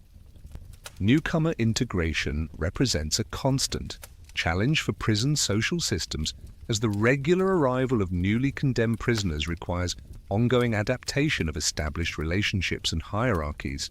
Veterans must decide how much energy to invest in relationships with newcomers who might be executed quickly, while new arrivals must rapidly assess and adapt to existing social structures. Conflict resolution within the condemned community relies primarily on informal negotiation and social pressure rather than formal authority structures or institutional intervention. Prisoners understand that serious conflicts could result in administrative responses that make everyone's situation worse, creating incentives for peaceful resolution of disputes when possible. Mental health issues affect social dynamics, as the psychological stress of awaiting execution creates various forms of breakdown that other prisoners must manage collectively. Some condemned men develop severe depression, paranoid thinking, or other psychological symptoms that require community support, while potentially creating dangers for everyone involved. The approach of individual execution disrupts established social relationships as condemned prisoners prepare for death while maintaining connections with men they're about to leave permanently. These final preparations create emotional stress for entire communities while requiring ongoing renegotiation of social arrangements as key figures disappear.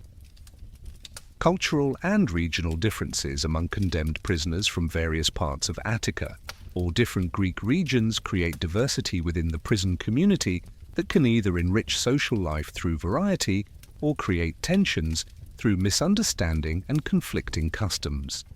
The politics of memory and legacy. When death becomes inevitable and timing becomes the only remaining uncertainty, thoughts naturally turn toward what will survive after execution, how you'll be remembered, what stories will be told about your life and crimes, and whether any meaning can be extracted from circumstances that seem to demonstrate the ultimate meaninglessness of human existence. These questions about memory and legacy become urgent preoccupations that influence how condemned prisoners spend their final days, while revealing profound truths about human nature and the relationship between individual lives and collective memory. The process of shaping your posthumous reputation begins immediately upon entering the desmaterion, as every action, word, and attitude becomes potential evidence for future judgments about your character, courage, and moral worth. Fellow prisoners observe how you handle confinement, guards note your behavior during difficult moments, and visitors carry away impressions that will influence family stories told for generations. This constant scrutiny transforms every moment into performance despite the absence of any formal audience. Written communications become particularly important for condemned prisoners who possess literacy skills and access to writing materials through family resources or sympathetic contacts. Letters, philosophical reflections, personal confessions, or political statements created during imprisonment may survive long after execution, providing direct testimony about your thoughts and experiences during final circumstances. These documents carry special authority because they originate from the ultimate extreme of human experience.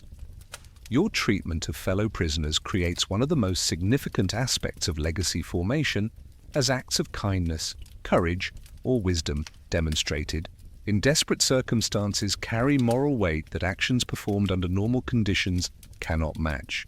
Sharing scarce resources with needy cellmates, providing comfort to terrified newcomers, or maintaining dignity under degrading conditions becomes evidence of authentic character that death cannot destroy. Religious and philosophical preparation for death provides opportunities to demonstrate spiritual maturity and intellectual courage that may influence how religious authorities, philosophical schools, and educated citizens remember your final period. Conversations with visiting priests, discussions with philosophical fellow prisoners, or personal spiritual practices observed by others contribute to posthumous reputation in religious and intellectual communities. The manner of your death itself becomes the climactic evidence for posthumous judgment as observers evaluate your courage, dignity, and spiritual preparation during actual execution. Those who die well according to cultural standards achieve lasting honor that compensates for whatever crimes led to condemnation, while those who die badly may be remembered more for their final cowardice than for any previous accomplishments or virtues. Family involvement in legacy creation provides both opportunities and complications as relatives work to preserve positive memories while managing the social stigma associated with having a condemned criminal among their ancestors.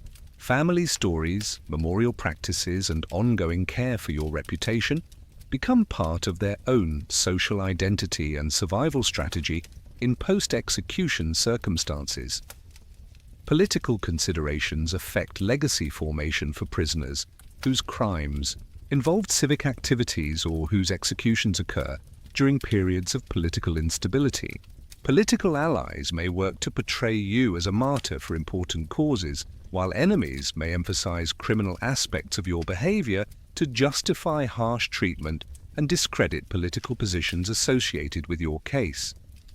The documentation of your case in legal records, court transcripts, and administrative files creates official historical evidence that may influence future understanding of your crimes, trial, and execution. These formal documents often survive longer than personal testimonies while carrying institutional authority that shapes scholarly and legal analysis of your case for generations. Artistic and literary representations of your story, whether created during your lifetime or after execution, can significantly influence long-term memory and cultural understanding of your significance. Dramatists, poets, historians, and other cultural figures may find inspiration in your circumstances while adapting your story to serve their own artistic or political purposes. The physical locations associated with your imprisonment and execution may become memorial sites that preserve memory through geographical association. The desmoterium itself, execution sites, family graves, or other places connected to your story can serve as focal points for ongoing remembrance while providing tangible connections between past events and future memory. Social class considerations affect both the likelihood that your story will be remembered and the ways that memory will be shaped and transmitted. Wealthy and prominent prisoners are more likely to be remembered through written records, artistic representations, and formal memorial practices, while poor prisoners may survive only in oral traditions that are more vulnerable to distortion and loss. The broader historical context surrounding your execution influences how future generations interpret your story and assess its significance.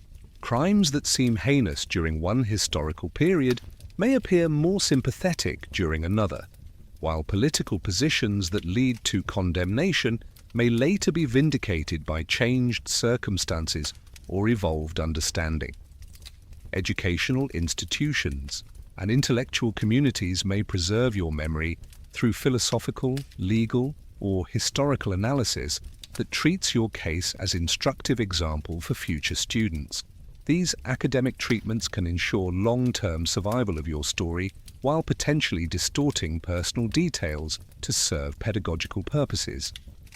Religious communities may commemorate your death through liturgical practices, saint veneration, or theological reflection that emphasizes spiritual aspects of your experience while minimizing political or criminal elements that led to execution.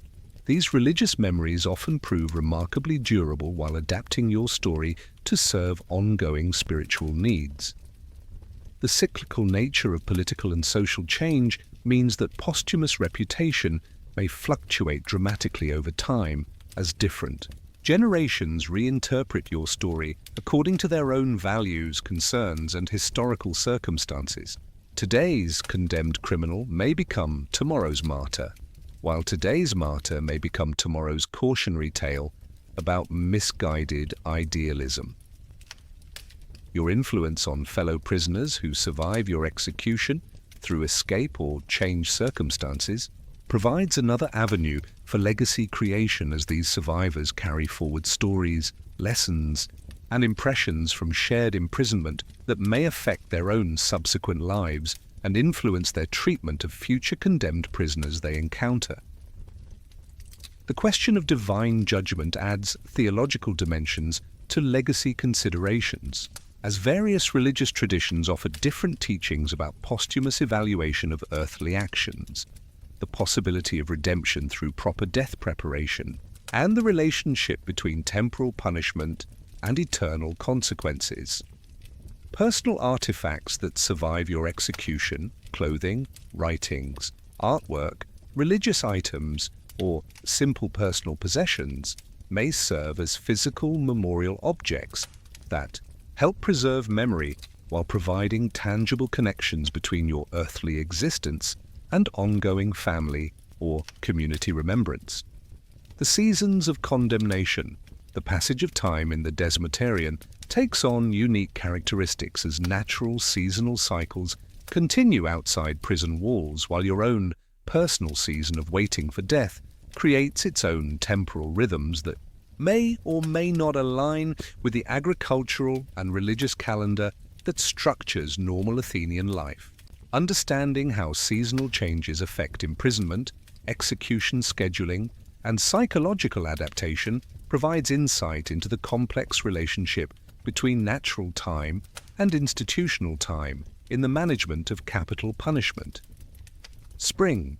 Arrivals at the prison often coincide with renewed energy among both prisoners and guards, as longer days, warmer weather, and the general awakening of natural life create subtle improvements in mood and physical comfort despite the unchanged reality of approaching death. The increased availability of fresh vegetables and fruits during spring months allows families to provide better nutrition for imprisoned relatives, while creating temporary optimism that may or may not be psychologically beneficial. The spring religious calendar includes numerous festivals that may delay execution schedules while providing opportunities for condemned prisoners to participate in community celebrations that connect them temporarily to normal civic life. These religious observances create complex emotional experiences as prisoners appreciate temporary relief from confinement while recognizing that each festival may be their last participation in community religious life. Summer conditions in the Desmotarian become particularly challenging as Mediterranean heat intensifies the discomfort of stone chambers that lack adequate ventilation while increasing the health risks associated with poor sanitation and contaminated water supplies. The heat compounds psychological stress while making sleep more difficult and physical activity more exhausting, creating additional hardships for prisoners already struggling with malnutrition and anxiety. However, summer also brings the longest days of the year, providing more natural light in prison areas that receive any solar illumination while extending the periods available for family visits, guard duties, and various prison activities. The extended daylight can improve mood and energy levels while providing more time for meaningful activities that help pass the endless hours of waiting for death. The summer agricultural calendar affects prison conditions as harvest activities influence the availability and cost of various foods, while determining which family members can visit imprisoned relatives and which must remain home to manage essential farm work. These practical considerations create additional stress for families already struggling with the emotional and economic burdens of having a condemned member. Autumn imprisonment often coincides with the grape harvest and winemaking season, creating opportunities for families to provide better quality wine to imprisoned relatives while generating income that may support improved prison conditions. The symbolic significance of harvest time, reaping what has been sown, adds philosophical dimensions to imprisonment as condemned prisoners contemplate the relationship between their past actions and current circumstances. The autumn religious calendar includes major festivals like the Eleusinian Mysteries that may affect execution schedules while providing final opportunities for spiritual preparation and community participation. These religious observances often focus on themes of death and rebirth that carry special meaning for condemned prisoners approaching their own mortality. Autumn weather provides relief from summer heat, while warning of approaching winter hardships, creating temporal urgency for escape attempts or legal appeals that must be resolved before winter makes travel and outdoor survival more difficult. The changing seasons serve as natural calendars that help prisoners track time while emphasizing the limited duration of their remaining opportunities. Winter conditions create the most severe physical hardships for imprisoned men who lack adequate heating, warm clothing, and protection from cold stone walls that absorb and radiate frigid temperatures. The shortened days reduce natural light while increasing depression and psychological stress that compound existing mental health challenges.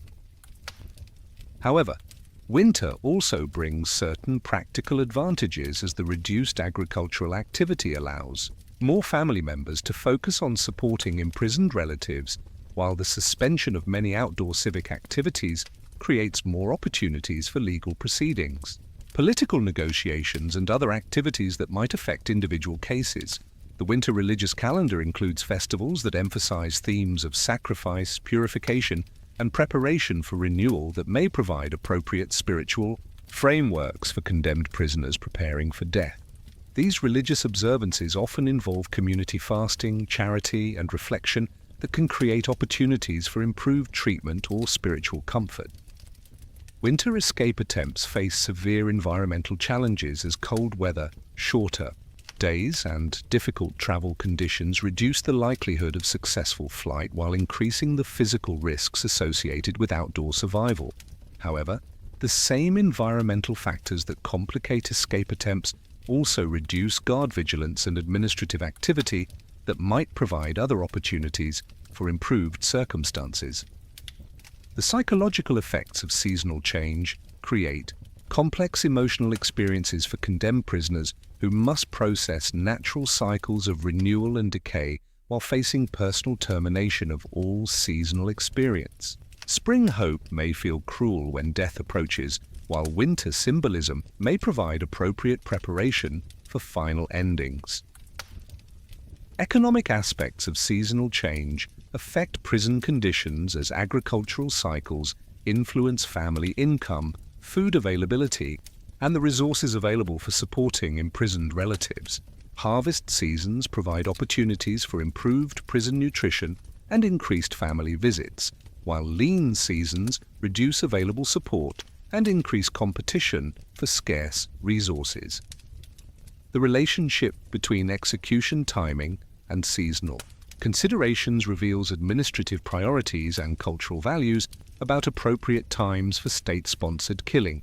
Some seasons may be considered more suitable for executions based on religious calendar, practical considerations, or symbolic appropriateness that reflects broader cultural attitudes about death and justice.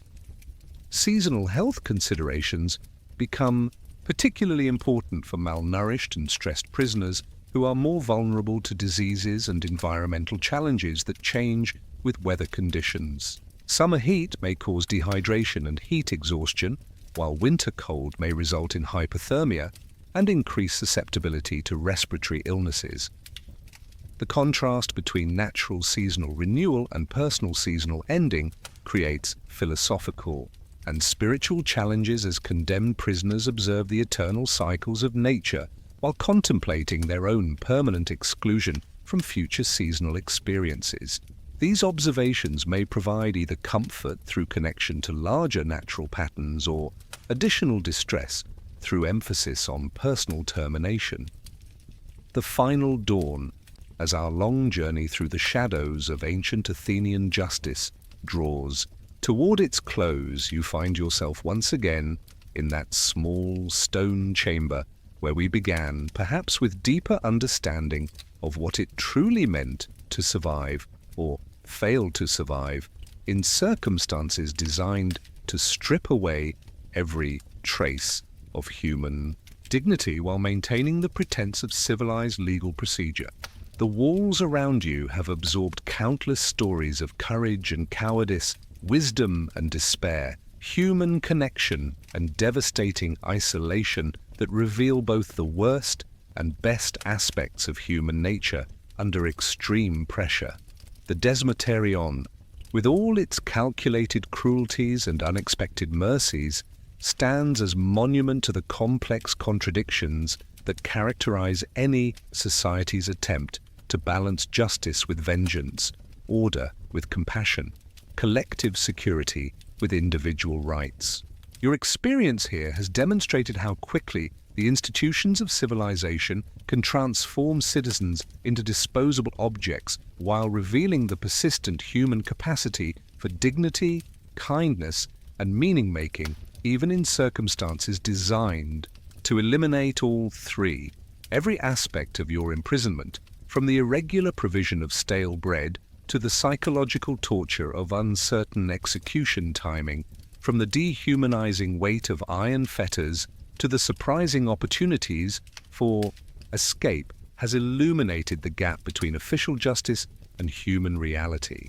The physical discomforts you've endured pale beside the systematic assault on identity, relationship, and hope that transforms living citizens into walking preparations for death. Yet throughout this machinery of destruction, threads of genuine humanity have persisted in ways that subvert institutional purposes while affirming something essential about human nature that external circumstances cannot completely destroy. Fellow prisoners sharing scarce resources, guards showing unexpected mercy, families maintaining loyalty despite danger and stigma, religious officials offering spiritual comfort. These human connections prove more durable than the iron and stone designed to contain and control them. The escape routes that Athenian law tacitly encourages reveal deep cultural ambivalence about actually executing fellow citizens, creating systems where justice can be satisfied by official condemnation without requiring society to follow through with systematic killing. This institutional hypocrisy serves practical purposes while highlighting the moral tensions that arise when abstract legal principles encounter concrete human realities. The various execution methods available to Athenian justice, Hemlock's philosophical dignity, the board's public degradation, the Barathron's dramatic finality, each reflect different cultural values about death, dignity, and the relationship between individual and community. Your choice of response to these methods becomes a final statement about personal values and understanding of what makes existence meaningful or meaningless. The broader implications extend far beyond ancient Athens to encompass fundamental questions that every civilization must address. What gives any society the right to kill its members? How should justice respond to wrongdoing? What do our methods of punishment reveal about our deepest values and fears? What constitutes truly humane treatment of those who violate social norms? Perhaps most disturbing is the recognition that survival in such circumstances depends less on guilt or innocence than on accidents of birth, wealth, family connections, and social status that determine treatment long before any consideration of actual wrongdoing. Justice in Athens, as in many societies, serves existing power structures while consuming those who lack the resources to defend themselves effectively. The psychological resilience required to maintain sanity under such pressure reveals both human strength and human fragility in ways that illuminate the full spectrum of possible responses to extreme circumstances. Some prisoners find meaning through philosophy, others through religious faith, still others through simple determination to preserve dignity despite systematic dehumanization. These varied responses demonstrate the diversity of human approaches to suffering while providing models for facing adversity in any historical context. Your fellow prisoners, the philosopher and the thief, the politician and the merchant, the young fool and the elderly veteran, represent the full range of Athenian society compressed into circumstances that reveal essential character traits normally hidden by social convention. Death becomes the great equalizer that strips away pretense while testing authentic moral courage and spiritual preparation. The guards, administrators, and officials who manage this system of institutional killing demonstrate how ordinary people participate in extraordinary cruelty through routine compliance with legal authority and social expectation. Their casual efficiency in managing death reveals how quickly normal moral constraints dissolve when supported by institutional legitimacy and collective approval. The religious and philosophical questions raised by your experience, questions about justice, mortality, human dignity, divine will, and social obligation, continue to resonate across centuries and cultures because they address fundamental aspects of human existence that transcend specific historical circumstances. The intellectual frameworks developed by thinkers who faced similar situations provide tools for understanding not just ancient Athens, but contemporary approaches to punishment, justice, and state power. The seasonal cycles that continue outside prison walls while you await death emphasize both the eternal patterns of natural existence and the finite nature of individual participation in those patterns. This contrast between cosmic permanence and personal temporality provides philosophical context for contemplating mortality while highlighting what it means to be excluded from ongoing life. The complex social hierarchies that develop even among condemned prisoners reveal persistent human needs for order, meaning, and community that survive even official declarations of unworthiness and social rejection. These informal institutions demonstrate human capacity for creating meaning and maintaining dignity under circumstances specifically designed to eliminate both. The economics of prison survival illuminate how material resources affect every aspect of human experience while revealing the moral complexity of situations where basic necessities become luxury items and simple kindness becomes precious currency. These economic relationships expose the persistent importance of social class while creating opportunities for both exploitation and mutual support. As you prepare for sleep in this stone chamber, listening to the distant sounds of a city that has forgotten you exist while planning your death, you understand profound truths about the fragility of citizenship, the arbitrariness of justice, and the courage required to maintain humanity in dehumanizing circumstances. Your survival, whether through escape, execution, or some other resolution, depends on choices that reveal your deepest values about life, death, dignity, and the price of integrity. The ultimate lesson may be that survival isn't simply about staying alive, it's about preserving essential aspects of self that external circumstances cannot destroy. Whether you choose Hemlock's philosophical departure, exile's lonely freedom, or some other response to Athens's judgment, your choice becomes part of humanity's ongoing story about resistance to power, dignity in extremity, and the eternal tension between individual conscience and collective demands. Tonight, as you settle into whatever rest these circumstances allow, remember that your struggle with impossible choices contributes to civilization's long education about justice, power, and human worth.